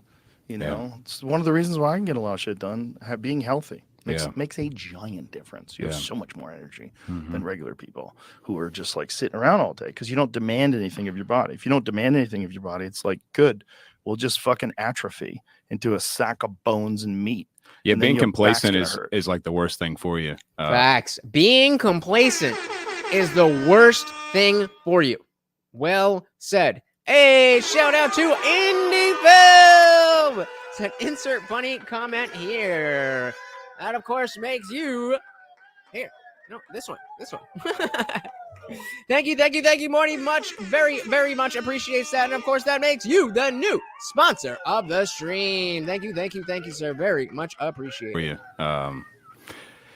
Physically testing yourself is good, and then mentally testing yourself and spending your time working towards some sort of purpose. Like I think that's really what was that's really what was killing me the last few years was just, and I see this in friends and family and people I know, but even just from a mental standpoint, not spending your day working towards whatever purpose it is that you feel like you really need to accomplish deep down inside. I think that will really kill you over a period of time. Like, If you don't follow a purpose, that will kill you over time.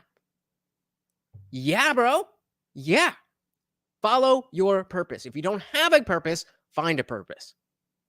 time. Like, you go work your 9 to 5 or whatever, you come home and then you just start swiping, start wasting your rest of your evening. Like that's your time to be productive, working towards whatever passion project or hobby or sure, as long as you don't enjoy your 9 to 5. Some people actually enjoy their 9 to 5 and they want to go play video games. I'm not trying to shame them folks. Maybe you should talk to your wife every now and again, but if you want to play Diablo 4 at 3 o'clock in the morning, I support your right to do it. if that's what you're hot. Yeah, that's what. Yeah, and I don't even mean so much video games, but just like that mindless scrolling that I've found myself being into too. I agree. I don't think that, again, we were talking about vices and having outlets and stuff like that. That's not a bad thing. It's just when it overtakes your life and you can't get off of TikTok, when you can't get off of Twitter, when you can't turn off the PS5, whatever it is, that's when it becomes a problem. There's no issue with any of those things individually. Or, collectively. If you're drinking beer while you're smoking weed, whacking off while you're playing video games, and you can be normal outside of that, then hey, go for it. It's when it takes over your life that it's the problem. It's when the habit becomes something stronger than you can control. That's when it becomes the problem. Steve says, when I get home, I check my online crypto and stock portfolio. Does that count as complacency? I don't think so. I mean, because it's like you would check it every day because it changes every day. And that has, real world implications on your life. That's different than, just scrolling through TikTok because it's funny. So no, I mean, complacency, no. I mean, again, if it's, you're missing life events because you're too stuck, like, okay, I got to get it at the perfect time. It's dropping and you doing stuff like that, then, and you're just fine with that, then that would be complacency. But, just having a habit, no big deal. And we all live in our phones. Everything is in here. The entire world is in here. So, I mean, of course we're going to be have habits around it. That's not the issue. The issue is when it takes over your life. Into too, bro. I've seen more people get hit by cars over the last 5 months on Instagram. More people get shot. More people get mauled by animals. Instagram's wild. It is wild, the shit they're allowed to show you. Yeah. And one of them was like, it's okay, he's fine. That was in the there was a big letter, a big print over the video of this guy getting hit by a truck. That guy is not fine. There's not a. That's why it's a meme. Shout out to the Black Beast, any of my UFC fans. That was his thing. Every day he would post a video on Instagram where somebody's getting mashed up. Like, he's okay, she's okay. I'm not a medical expert, but when you get hit by a truck and launched into the windshield of an oncoming car, I guarantee you're not fine. No, I get it. Look, I've been that guy I've wasted at least an hour sometimes in a row watching Russian dash cam videos of these logging trucks flying off the road and stuff. I don't know. We all been there. What is your guy? What will take you down a rabbit hole? Let's say you're just scrolling Twitter, TikTok, whatever your platform, and you're like, okay, usually, I'll be here for an hour or whatever. But then there's that one thing that if it comes up, you're going down a rabbit hole. For me, I don't know. That's an interesting. It's definitely a lot of things about the Mandela effect. If something comes up about the Mandela effect, that is just, I will watch anything. It is crazy. There was one thing. There was one day I went down a rabbit hole of desire paths. Let's see if I can find anything on that because it's kind of hard to explain. But it's basically where you see. Got something. Let's go. Let's go. Check this out. So Reddit.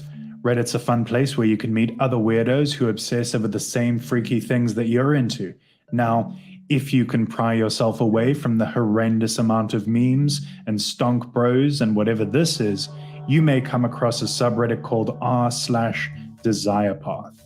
Has anybody heard of this before? Like, I will go down a rabbit hole not I will, but I did.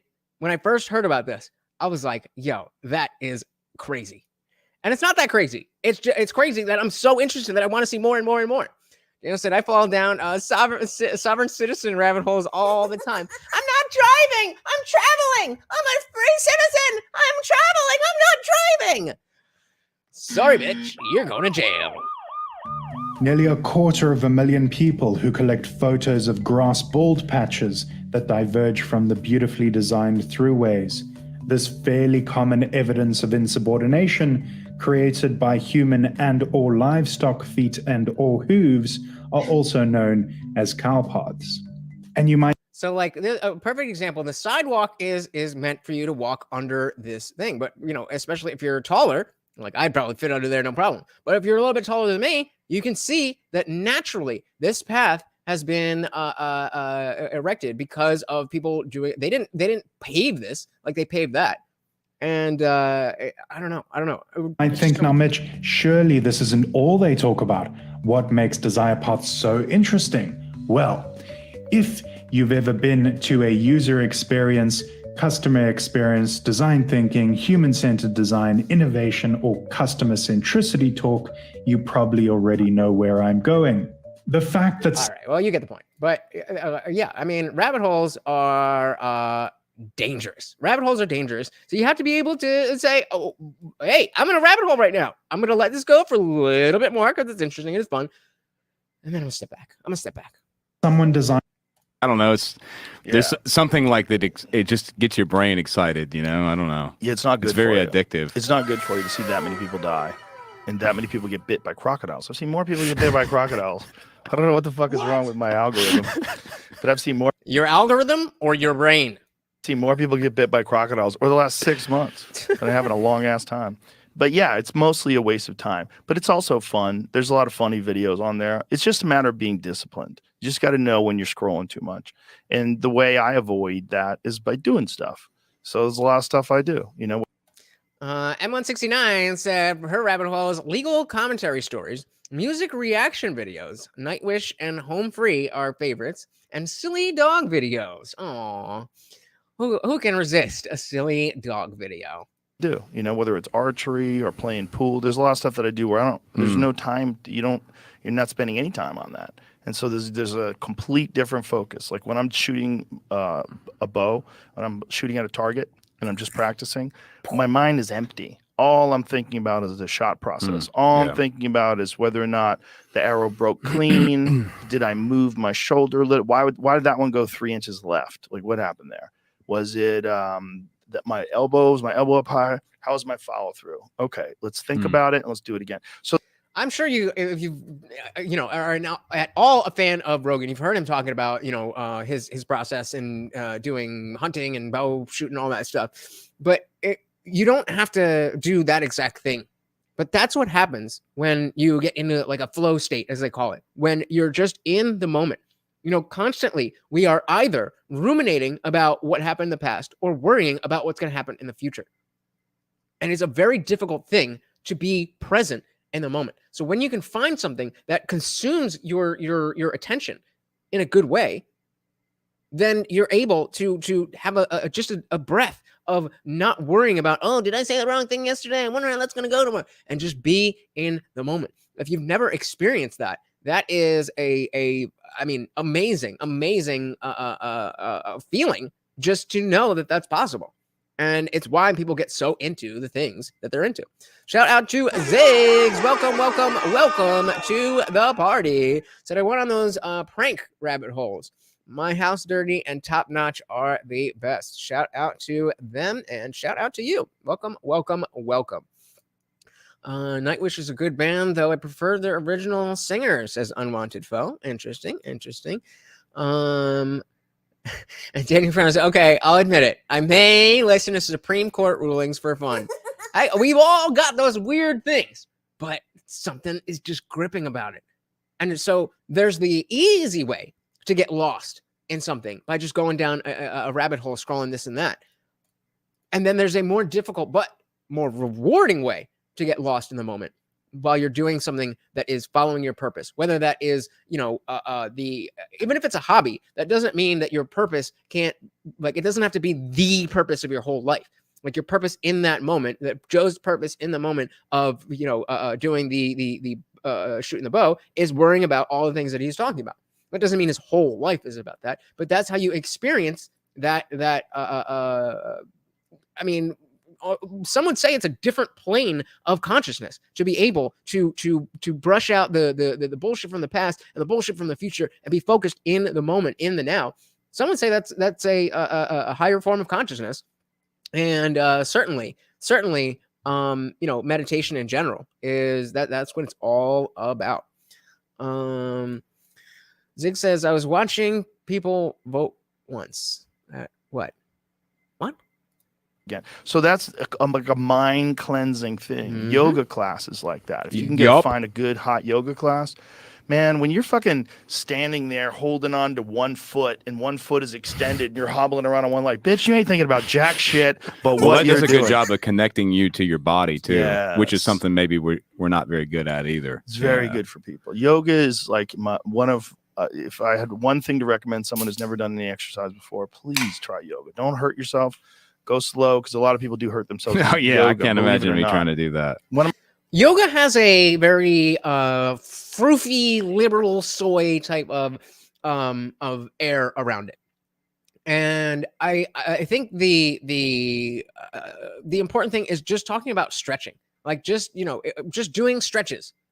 When you're focusing on stretching a part of the body, it doesn't have to be all this woo woo, like you're getting in your chakras in order. Just focus on that thing. It's good for your body, and it allows you to get into that state.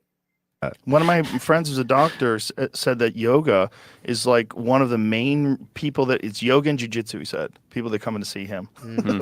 Oh, you're saying that's your rabbit hole. Live streams of people voting and commenting. Interesting. Okay, all right. Daniel said, now even if Kurt doesn't cover the ruling, I want to listen to it anyway. I guess I gotta get up on these bands, eh? For treatment. But jiu-jitsu makes sense. It's literally a sport of trying to break bodies. Yoga, you would think it'd be the opposite, if anything. Yeah, I've pulled muscles in yoga. Yeah, you're doing hard stuff, but hot yoga I think is a little better for that because it really does warm your body up like almost instantly. And then like if you do the Bikram series, I know that guy was a creep, but if you do the series, it's not even I don't believe he even invented that series of poses. I think he just popularized it. And they're all like standard yoga poses, but that series is designed very well to get you really warmed up. So by the time you get into more complicated and challenging movements, your body's pretty warmed up. Mm-hmm. It's a good system. So I just ended the poll here. Would you watch P-Hub content if you had to show ID? Replay gang, before I read this off, we're already looking at the chat, but put it in the comments. 60% of you said no. Well, hey, I mean, I guess all you red pill guys who are like, oh, no, never any P-Hub, nothing. Then you should be for the notion of making it a law that these sites have to check ID. That would certainly get a lot of young men to not be watching that stuff. System. It's fucking hard, man. A 90-minute hot yoga class at 105 degrees is a motherfucker. That sounds great sounds like a great walk away from that feeling you get. Oh, you feel so relaxed. That is one thing I'm looking forward to now is like, continuing to focus on mental health in that area, but also like I'm excited to get into better shape physically. And I said, shit, me too. The only thing I've done in the last As he blows smoke in his face. in the last 6 months at all is running. We were planning on trying to schedule a run in September that I think was like 10 miles or something. So it's a friend of mine that I've been running with, 2 or 3 days a week, and even that, just whatever's on your mind when you start, it's gone by the time you leave. It's just, it's something good about like getting everything connected again. Yeah. But music is big for me on that too. That's Sure. And so all of these things are about just that one thing, being in the moment. Being in the moment. It sounds simplistic and it sounds cliche, but there is such value in being able to control your mind in that way. just getting your playing an instrument and singing like you're just everything's all one again. It's very easy, especially, and maybe because of social media and because of the way technology, I don't know what it is I'm certainly no Dr. Phil, but it's like the world we live in today, your mind is very easily disconnected from like your body physically. Like you can get lost just worrying and thinking and doing, and it's good to have something like that. I guess to have grounding's the word or whatever, I don't know, but it's good to have something like that to like get you back into reality again. Yeah, my belief is that all human beings need something creative. Whether that's something creative as a game that you play, that you get to like invent moves or think about things and strategies, or whether that or whether that creativity expresses itself in music or in illustrate, drawing, painting. I don't know if I necessarily agree with that. I think it would be good for people to be more creative in general and to tap into that part of their mind. But I feel like that unlocks a new perspective on the world that is not as simplistic and black and white as if you are one of these NPC people who really don't think about anything. When creativity inherently complicates things, and people want to simplify things. So, I mean, I don't know if people are bred for creativity anymore. I think some people are just that dumb that creativity would break their brain. I don't know. What do you guys think? Something. I think people really get a great satisfaction out of making things and of creating things. Well, sure, and everyone's good at something. That's what's crazy. I'd say almost everyone's good at something. I know some people. Well, maybe they haven't figured out what it is, but like you'd be. That's one thing I've enjoyed over the years with like what I've done in the past is meeting all these different people. Even if it's like, you'd be surprised at how unique people are and what they're able to do and what like. I don't know. Everyone seems like they have that one thing. Maybe even if it's something that they had as a kid that they lost along the way. But like people are really good at shit. And sometimes you underestimate people, and people don't spend the time they need to develop the craft it is they have. But it's also I mean, think about how many weird things. We were just talking about rabbit holes. Think about how many weird things that you found online over the years of people doing something that you never even thought was a thing, and you're like, wow, you're really, really good at this. And it's cool that you are good at it, even though I don't necessarily like, there's nothing inherently valuable about what you're doing. You're not helping anybody. But when I was in college, I got into electronic music, and I was I don't know if you guys have ever seen those glovers where they have the white gloves with the lights on their hand or the end of the fingers, and you do that kind of stuff. And I saw it, and I was amazed. And it's stupid. It's nothing. But being able to do it is fascinating to me. And so I spent a long time learning just how to do that. See if you can do it. Start with your hands like that. And you go index to index. You go that and open them all up. And then from the same side, you close them. It took me, it takes a long time. Camcast said, Warhammer people be like that, in my opinion. Like what? What are we talking about? Be specific. M169 said, I'm effed. I don't have a creative bone in my body. Can't draw, can't play music, can barely carry a note. About all I'm good is organizing other people's stuff. Okay, well, that's definitely a creativity. There is absolutely creativity in organization. And I know because I'm not very organized. And I see when people have ways to organize things. That is a great creative skill. So don't play yourself. I don't know. You know the thing. Don't be so hard on yourself. That's a great skill to have. Camcast didn't even know what it was. Didn't even know what it was to understand it was a huge hobby. Yeah, anything can turn into that. Anything can turn into that. Okay, so maybe I just don't know what Warhammer is. What is Warhammer? Or what are Warhammer people? Daniel says creativity is part of every person, whether you embrace it or not. I guess to some extent, but you don't know anybody who just, is, I don't know. Maybe I'm just a dick. Maybe I'm just arrogant, but sometimes I'm just like, you got anything going on up there? It's also sometimes people don't find a thing early on in their life where they get into it. So if they don't have a thing ever, it's very difficult for them to gravitate towards a something. Okay, so Camcast was saying Warhammer people will be like that. Saying Warhammer people will paint figures. It's called Warhammer. They are expensive, but people love it here, and they'll go to war with them. So is it like a tabletop game where you have to get the figurine and then you play with them? That sounds at the same time very nerdy and also kind of interesting. I might watch some TikToks on that if it came up. But that's why that's like martial arts classes are great for that, because all of a sudden you're learning this new thing and it's exciting. Like, oh my God, it's Monday night. We're going to go to jiu-jitsu class. And you got your little white belt on, you're tying it, and you're like, oh, you're freaking out. Yeah. But afterwards you feel like, wow, I really did something. I really challenged my fears. I really took like a class and I'm learning some stuff and I'm doing it with other people that are learning and I'm making new friends. Like there's something really cool about that. And that's also a thing that people need that they don't have, is like a real community. Like feeling of community, A real community. What is this channel about? Building a community based on the values that we have. The reason that so many people don't have community is because it seems to be either there's the religious community or the leftist community. And obviously that's a little bit simplified, but we have to create a space for a secular, moral American structure that does not conflict with religion. You need to be able to be an American and a Christian, an American and a non-Christian at the same time. Not in the same person, but I mean, you can all be Americans regardless of how you arrive at believing that we should care about family, we should care about community, we should care about tradition, we should be grateful for the things that we have.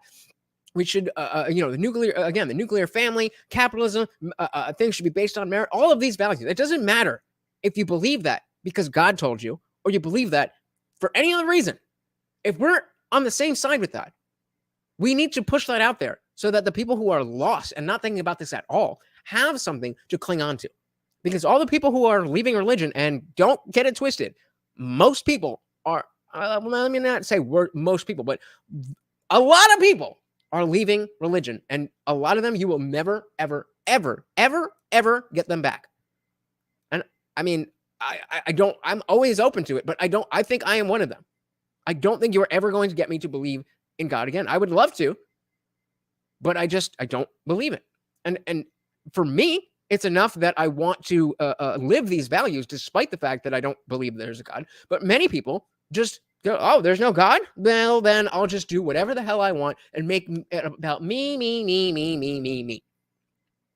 There is no replacement for the religion.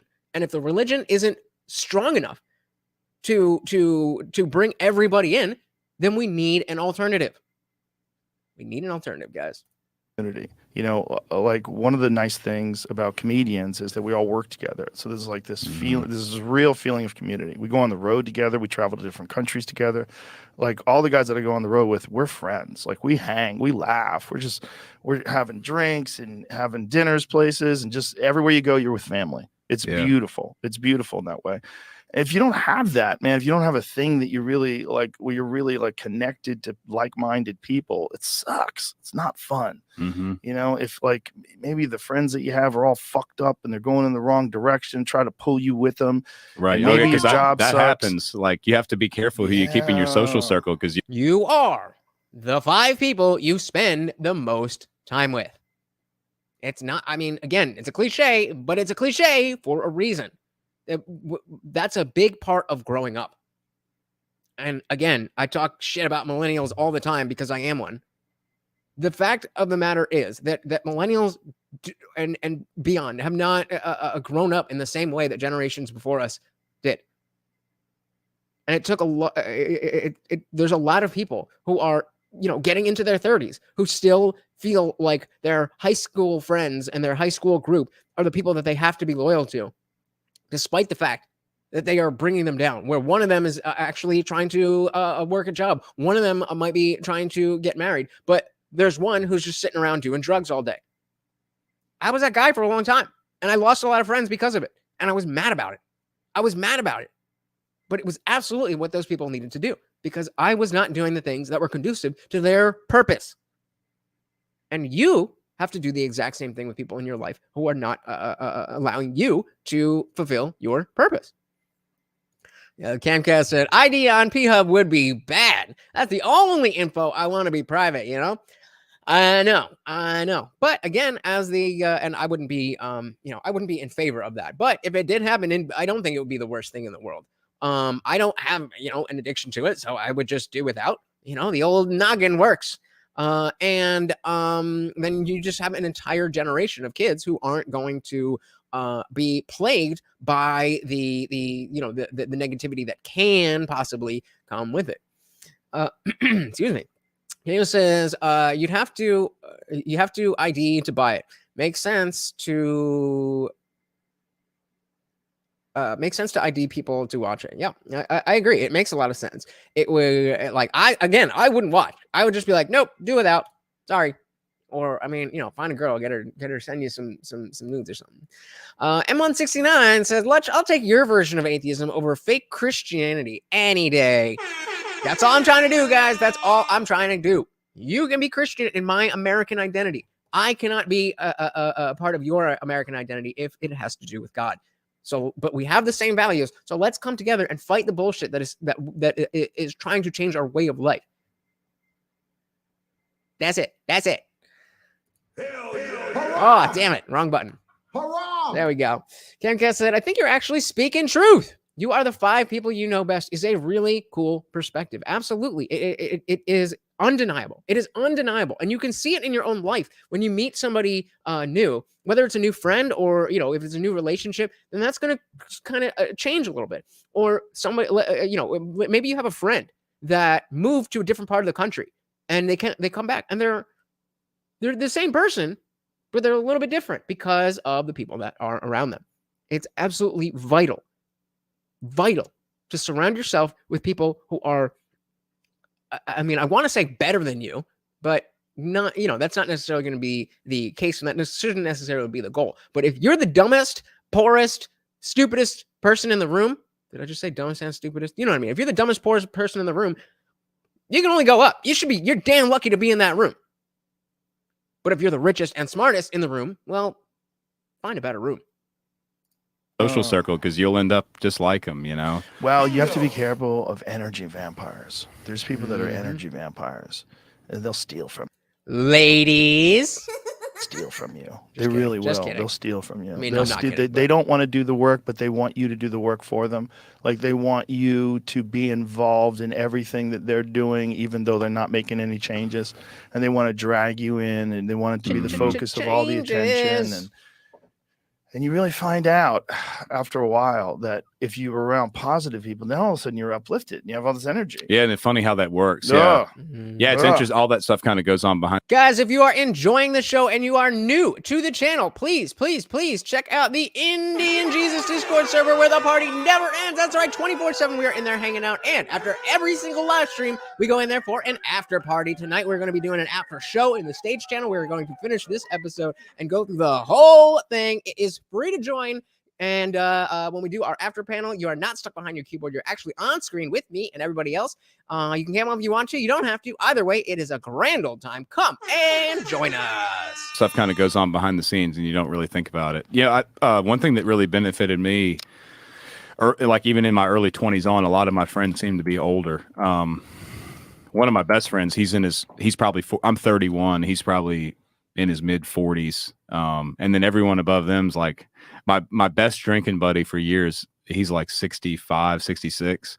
I love hanging out with older people though, because they're a lot wiser, and they Some of them.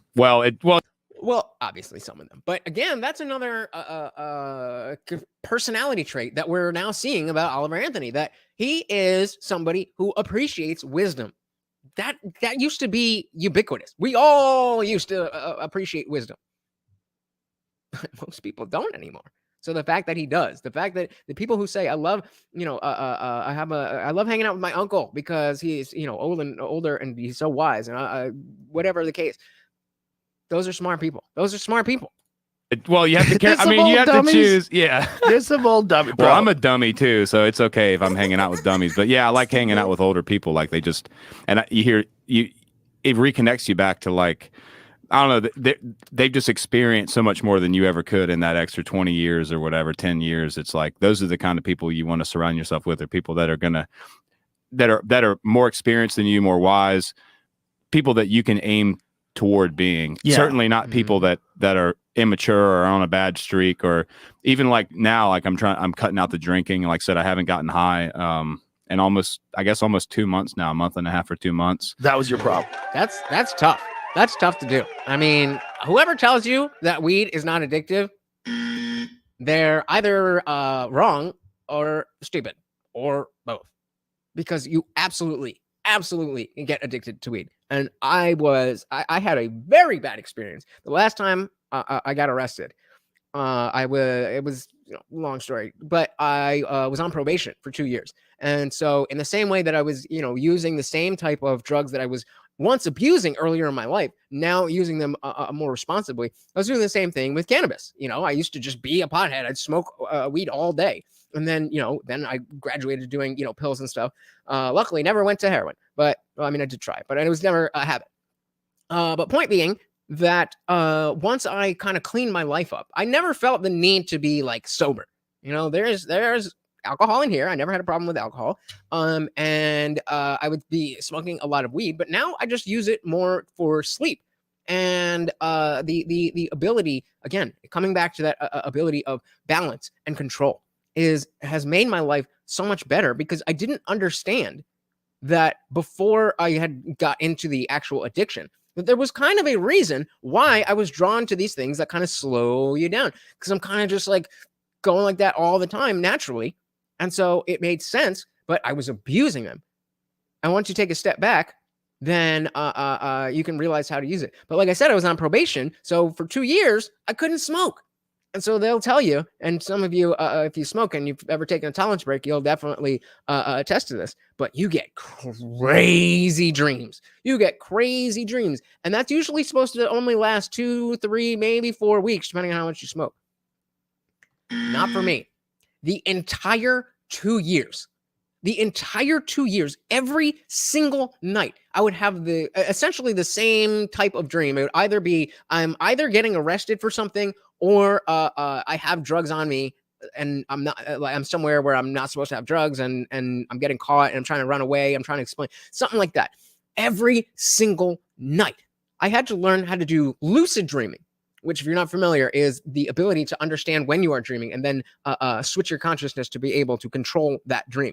And it's so strong in my mind that I'm only just in the last few weeks been able to actually control the dream once I'm in it.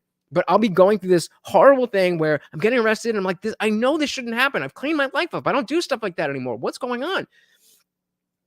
And I'm like, wait a minute. Like, one of my big cues is that Morty is usually my dog here. He is never in the dreams. So whenever like that's going on, I make a note of, like, whenever something bad happens in my waking life, I'll look around and see where Morty is. So that becomes a habit. So then in the dream, then this is how they tell you to learn to lucid dream. They could say like flick a light switch, make that a habit. So because lights don't work the same way in dreams, but you want to be able to control it, and then you can fly around and you can do whatever. My dreams are so intense that I can be made aware that I'm in a dream, but I can't control it. So I'm like, I know this sucks, but I just have to endure. And it's so vivid, and weed is absolutely addictive, but I can't sleep without it. So it is what it is. That was your problem, huh? Was the weed? Yeah. well, the problem for me was well, I knew that I needed to do this. Like I knew I needed to.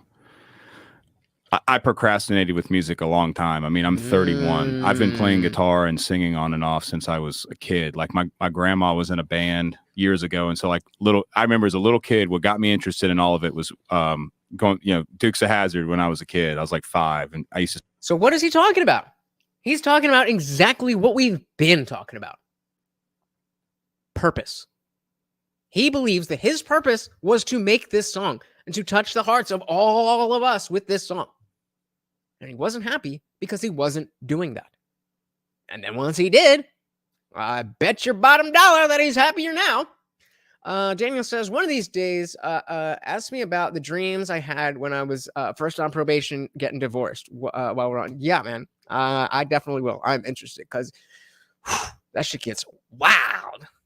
And I used to sit with my grandma and we'd sit and watch Dukes of Hazzard and watch Waylon Jennings pick that guitar. Of course, I had no idea who Waylon Jennings was, but that just like, I just fell in love with that. And so grew up listening to like that 70s country, and she loved all the old stuff like the 50s and 60s and even in the 70s, even, Janice and all that. And so like she really introduced me a lot into music when I was a little kid. And so like I just kind of held on to it, but never pursued it the way I should. And then I'd play at a bonfire party or I'd play at whatever, it's a friend's house, and everybody's like, man, you got to do something with this. You don't sign that you're surrounded by good people. You don't want to waste this talent you've got and whatever. And that would almost make me feel even shittier because I'm like, oh man, I suck. Like I'm such a piece of crap for not doing something with this. And he does look like he wants to just do Dukes of Hazzard. So yeah, like when I was outside of work, it's like I'd drink, I'd get just absolutely stoned, and I would just sit around and try to think about anything but what it was that I really needed to be doing, which was like, and so it's kind of like funny, but that's ended up what kind of sparked me into like writing all these songs and doing all this stuff. Cause it's like, I don't know, just like with you, probably with what you do, jiu-jitsu or whatever. It's like, for me, songwriting it gets my head, like you said, getting your head clear, because that's all you. And when were they talking about getting your head clear? Being in the moment, finding your purpose, doing something you care about. It's all full circle, guys. As long as you are driving towards something, then that drive in and of itself is going to give you fulfillment. Yeah, it's better if you can get to the goal that you're striving to, but the journey is the goal. Be on a journey at all times. All you can, and songwriting is interesting for different people, but now that I've been in the industry for 2 weeks and I've talked to like, now that you've been in the industry and conquered it, now that I'm an industry expert, it's like some of the other musicians I've talked to, veteran. like the people I've looked up to over the years, they experience this too. But certain people, when you songwrite, it's a very, it's dramatic. Like, do you write all your own songs? Yeah. But it's like, hell yeah, man. What you mean? Of course I write all my songs. But it's have you been accused of not writing your own songs? Very early on, yeah, because since my I guess it's not even my stage name, it's Oliver Anthony Music, and so it's supposed to represent music from, Oliver Anthony Music as my grandfather, and so he grew up in the 30s in the mountains and used to tell all these wild stories about how life was back then, but the music's just sort of a characterization of like that period in time and those people, and that's so yeah. So your real name is not Oliver? Yeah, Christopher Anthony Lunsford is my real legal name, and so that's What? Oh shit! That's not even his real name. Wow, what is it? I missed it. And used to tell all these wild stories about how life was back then, but the music's just sort of a characterization of like that period in time and those people, and that's. So yeah, so your real name is not Oliver? Christopher Anthony Lunsford is my real legal name, and so that's what Christopher Anthony Rudson or something like that. Interesting. And so that's what's on like if you look up the songwriting. Why did you decide to sing as Oliver Anthony? Just in well, like I said, I have it. I just had grandfather. the YouTube channel listed as Oliver Anthony Music, just because like that's sort of the demeanor or the. Like I said, the character I was like that older Virginia style music. Mm-hmm. Like if you go on YouTube and you look up that type of music from back then, like those old recordings of people, like that's what I just love that type of stuff. Do you think you're going to keep that name? Yeah, I mean, a lot of people still. Yeah, you have to. There's no way you can change it now. There's no way you can change it now. You are Oliver Anthony. A lot of people still call me Chris, and I've posted on social media, call me what I mean. I've been called a lot worse than either of those things, but yeah, it'll stay Oliver Anthony Music indefinitely. Yeah, it's a special name, and it's a special name to me not only because it was my grandfather's name, but it's sort of like, to me, it reminds me of how different things were back then. But he was born Oliver Anthony, but everybody called him Anthony growing up, and so like Anthony. he always thought his name was Anthony Oliver, and last name Engel. And so like it wasn't until he was in his 60s and going to retire, he realized that his name didn't match his birth certificate. So he had to actually change his legal name when he was in his 60s. But it's because He back thought his then, name was Anthony Oliver? yeah. That's and so crazy. That's crazy that we like. Could you imagine just the way that we keep records now? You would never think that you have the wrong name. Well, let's not go down that road. You know what I mean. Whole life? But his legal name was, and so it's, yeah, and his parents named him. So it's just like, but all the paperwork back then was so scattered up because a lot of people were illiterate, and of course documents weren't tracked as well as they are now. Hey, we got Guy Travels in the building. Welcome to the party. Another awesome YouTuber here. Just dropped the link to his channel. Please go check him out. What's Guy Travels say? Mom had some splaining to do. No, it's just the name mix up. Maybe there was a real Anthony Oliver that, got in the mix, but we'll chalk it up to the records. The records. Welcome to the party, brother. Now, and so it's like, there's people in the family that have an Oliver twist. Good one. That have a different spelling, and it's the same last name, but a few letters are different and stuff. But it's just kind of cool. Like, but he just thought that was crazy. He had to change his name when he was 65 so he could draw his retirement and all, because his social security and everything was under a totally different name. But that's crazy. So it's just special to me. He's like the only other one in the family like me. Most of our family's like average height, 6 feet and under, but he and I were both, 6'6", redheaded, left-handed. Like, I don't know. Yeah, I know all about being 6'6". No, I don't know. In a lot of ways, I just, I thought it was special to kind of respect him. He passed away in 2019, and that's kind of when I guess that's when I first kind of adapted the name for the music. I didn't really get serious with anything until probably 2 weeks ago. Yeah. Well, R.I.P. Oliver Anthony. Can you imagine? Oh my God, that would be the clickbait of all clickbait titles. Oliver Anthony is dead. I wouldn't do that to you guys, but I'm just saying that would be amazing. A couple weeks ago, probably until I think I uploaded the first original. Like when I decided I was in it to win it, and I really wanted to make this thing happen. It was probably probably May of last year when he decided he was on his purpose. Of last year when I uploaded Ain't Got a Dollar, or it might have been Rich Man's Goal was the first one I uploaded on YouTube. But that's when I decided, like, all right, I'm doing this thing. Is there anybody here who has not heard the song Men North of Richmond? Just put one in the chat if you have not heard the song. But yeah, so you were just smoking too much weed, drinking too much, and just procrastinating. Yeah. And so like anxiety is definitely something that's underestimated. I used to but I used to just not really understand when people talked about mental health and anxiety, because everyone gets stressed out over stuff, and so you think of anxiety as being just like this normal phenomenon everyone deals with. But what? You've never heard it? You've never heard it? All right, remind me. This is how we are starting the after show with the song. We're gonna have a good sing along. You too, Indy? What? What are y'all doing? Y'all not paying attention to the culture. I'm preaching up here every goddamn day that you gotta pay attention to the culture. It's the biggest thing that's happened. And you guys are just like, nah. All right, we definitely, any film, come into the after party tonight. We're gonna be in the stage channel. But that's how we're gonna start off. Because obviously I can't do it here. Your mind can really put you in a dark place to where that thing is just like, it just holds on to you like a, and it just makes it very difficult for you to do anything. And so, I spent at least 2 years of my life almost constantly just having what felt like just a knot right here, just wrenching at me. Well, that's especially true for people that are pursuing. I might have been a little drunk. My bad. For people that are pursuing a non-traditional life, that doesn't have any guarantees. It's a wild. That's always been my thing too. I knew from the time I was in high school that I was never going to make it in a corporate environment. There was no way. And so I always was looking for, different things. And even into my late 20s, I was working in restaurants just because I was like looking for my thing.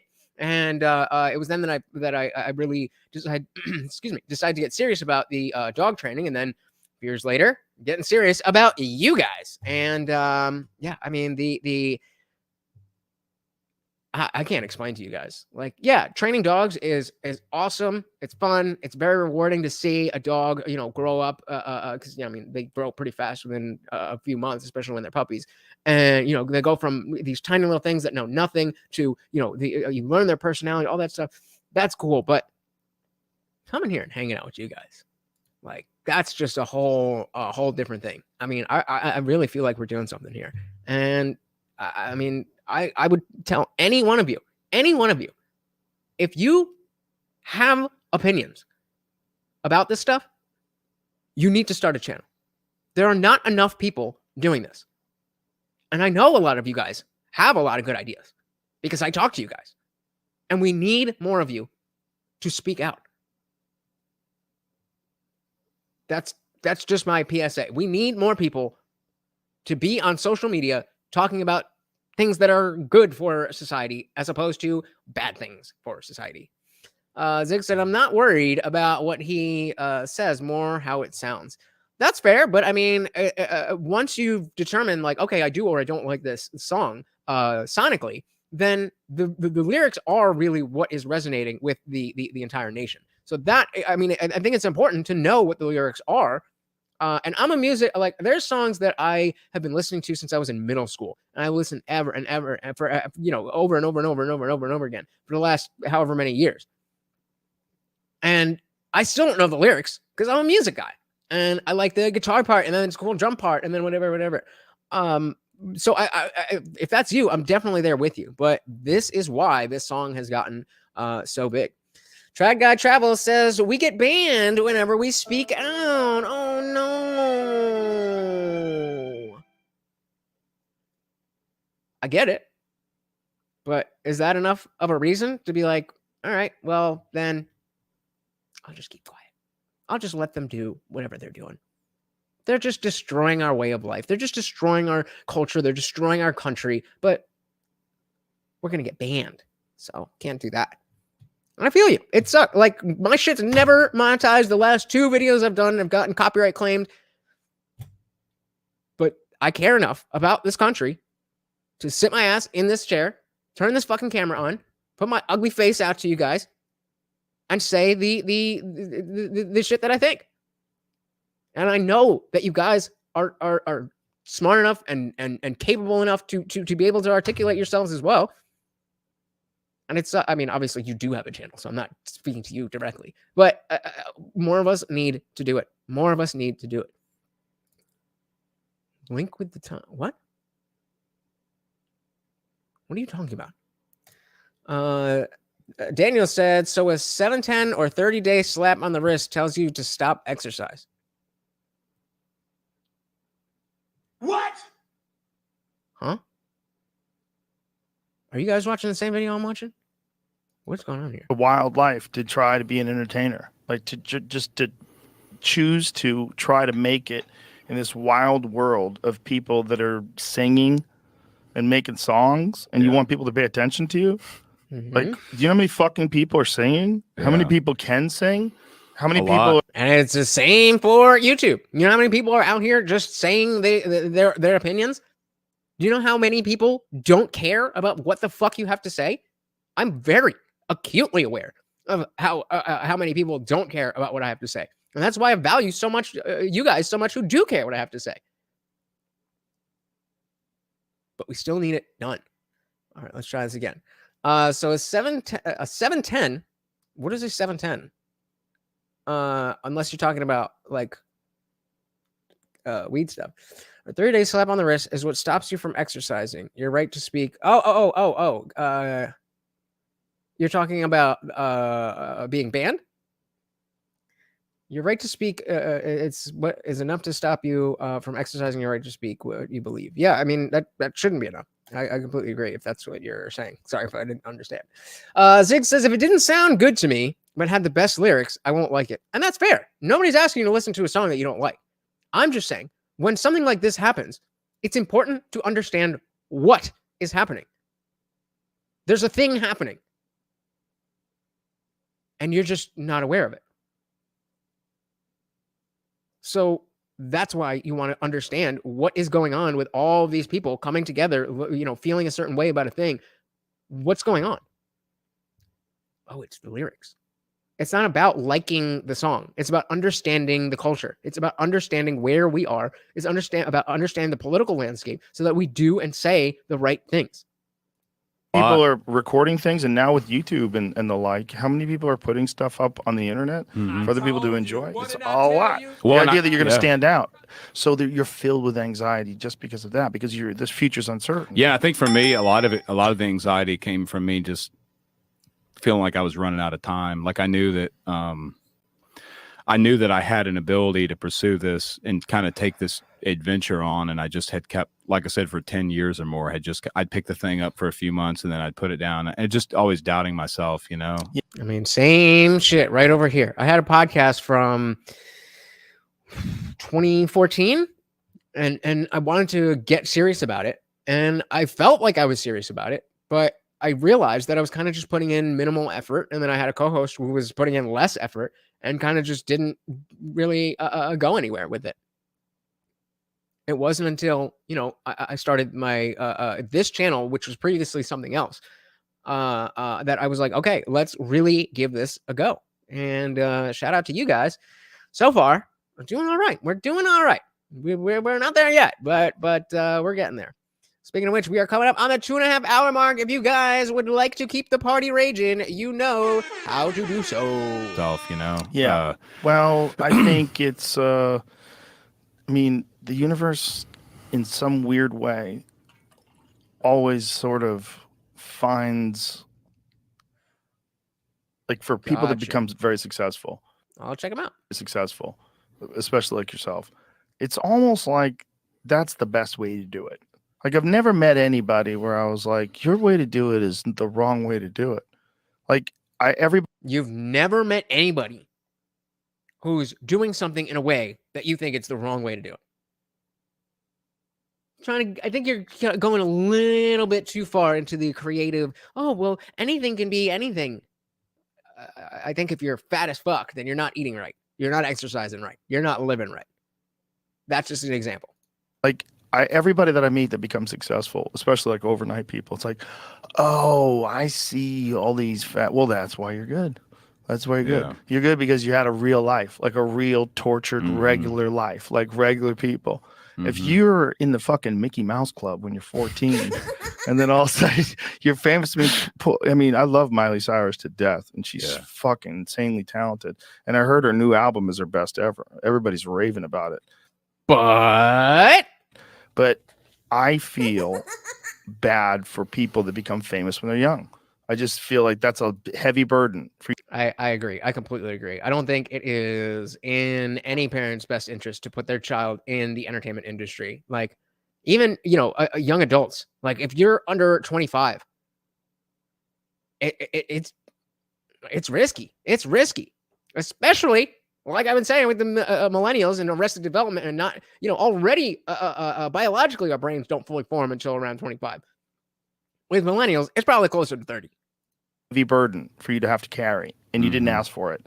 You can't ask for it. You don't know. Exactly. Yeah. Come on. Exactly. Good point. There you go. That was a good example. For you don't know what it is. It's like it's like getting a face tattoo when you're 5. Like, it's like, I want to get a heart tattooed to my forehead. Let everybody know I'm full of love. Like, or maybe it's like chopping off your dick when you're 4 years old. Like, okay, Billy. Or I guess they're not doing that. They're just giving precocious puberty blockers or whatever. Hey, Billy, let's take you to the tattoo parlor. Like, I want to be famous so everybody knows me. Yeah. Okay, Billy, let's get you in front of TV. Yeah, and it's tough because then everyone's perception of everything's different anyway, based off the way they were brought up. Like, the way you and I look at something, we both look at something a certain way, and it's our way of looking at it, and to us that's reality, but everyone's perception is just different, just inherently, just based off the way we were raised, and maybe even our genetics and the way our things we've experienced, or the way our parents taught us things. And so, like, yeah, it's it is tough if you get thrown into that at such an early age, because this is just such a I feel bad for anybody that gets thrown into all this anyway, like the things I've seen and heard and witnessed. And just in a couple of Yeah, I mean, even as an adult, as a fully fledged adult with all your faculties, there's still a lot of fuckery that just goes on in the entertainment industries. So being a child, like, do you have a chance? It's amazing that any child star grows up to be anything close to normal. couple of weeks. you need to do this and you got to do that. And Yeah, just but like that's this, just people this kind of pulling at your crazy sense strings. of this almost crazy sense of urgency everyone's sort of thrown on me to do something with this. And it's like, I don't, Well, I mean, you do have to strike while the iron's hot. While the iron's hot. I mean, bro, you have a platform now. You are sitting across from Joe Rogan. It doesn't matter if you want to be a musician or a politician or a coal miner or whatever it is that you want to do. You need to take advantage of this moment to make that happen. That's how life works. You have to be aware. You have to be constantly ready, and opportunities will approach you. But if you're not ready for them, then you will either miss them or attempt and fail. So you have to be on your purpose. Focus on that thing, whatever it is. And then when the opportunity arises, you are ready to go. You're ready to say, okay, I can do this. I will do this. I want to do this. And it all works out. yeah, at the end of the day, I've got to remember who I was, a month ago, and I've got to make sure that and it's okay to evolve from that and change. And like, I don't want to always be stuck being that guy, but I don't want to like leave him behind either. I don't want to. Listen, man, just be yourself. You're going to be fine. This is like this conversation that we had over the phone. I said, fuck all those urgent people. You have talent. You have talent. You don't need anything else but talent. Talent and authenticity. You got both of those things. I don't know, man. There's been a lot of talented people who have had not so great lives because of how much talent they had, but they weren't in the mental space to be able to handle the fame. I mean, they don't call it the 27 Club for nothing. Those things. This urgency thing. What the fuck are they talking about? You literally had the number one song like instantly. Well, you can't do that again. How the fuck do you know? You don't know jack shit. These people are crazy. They don't understand what's going on, and they don't understand what it's like to be famous.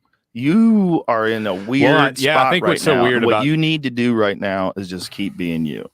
And don't let anybody control you, and don't let anybody rap, and certainly don't let anybody put you on some crazy publicity campaign to try to capitalize on this great moment and immediately get some large record machine behind you and mass produce. Because that really goes against the whole message that I wanted to get out in the first place. And so, what would it benefit me to sign a big deal or have some, like, I don't know, as busy as things get, I don't know that I'd ever let anybody even manage my social media and stuff. Like, that's just something that I'd like to have the hand on. And then if, I do mine.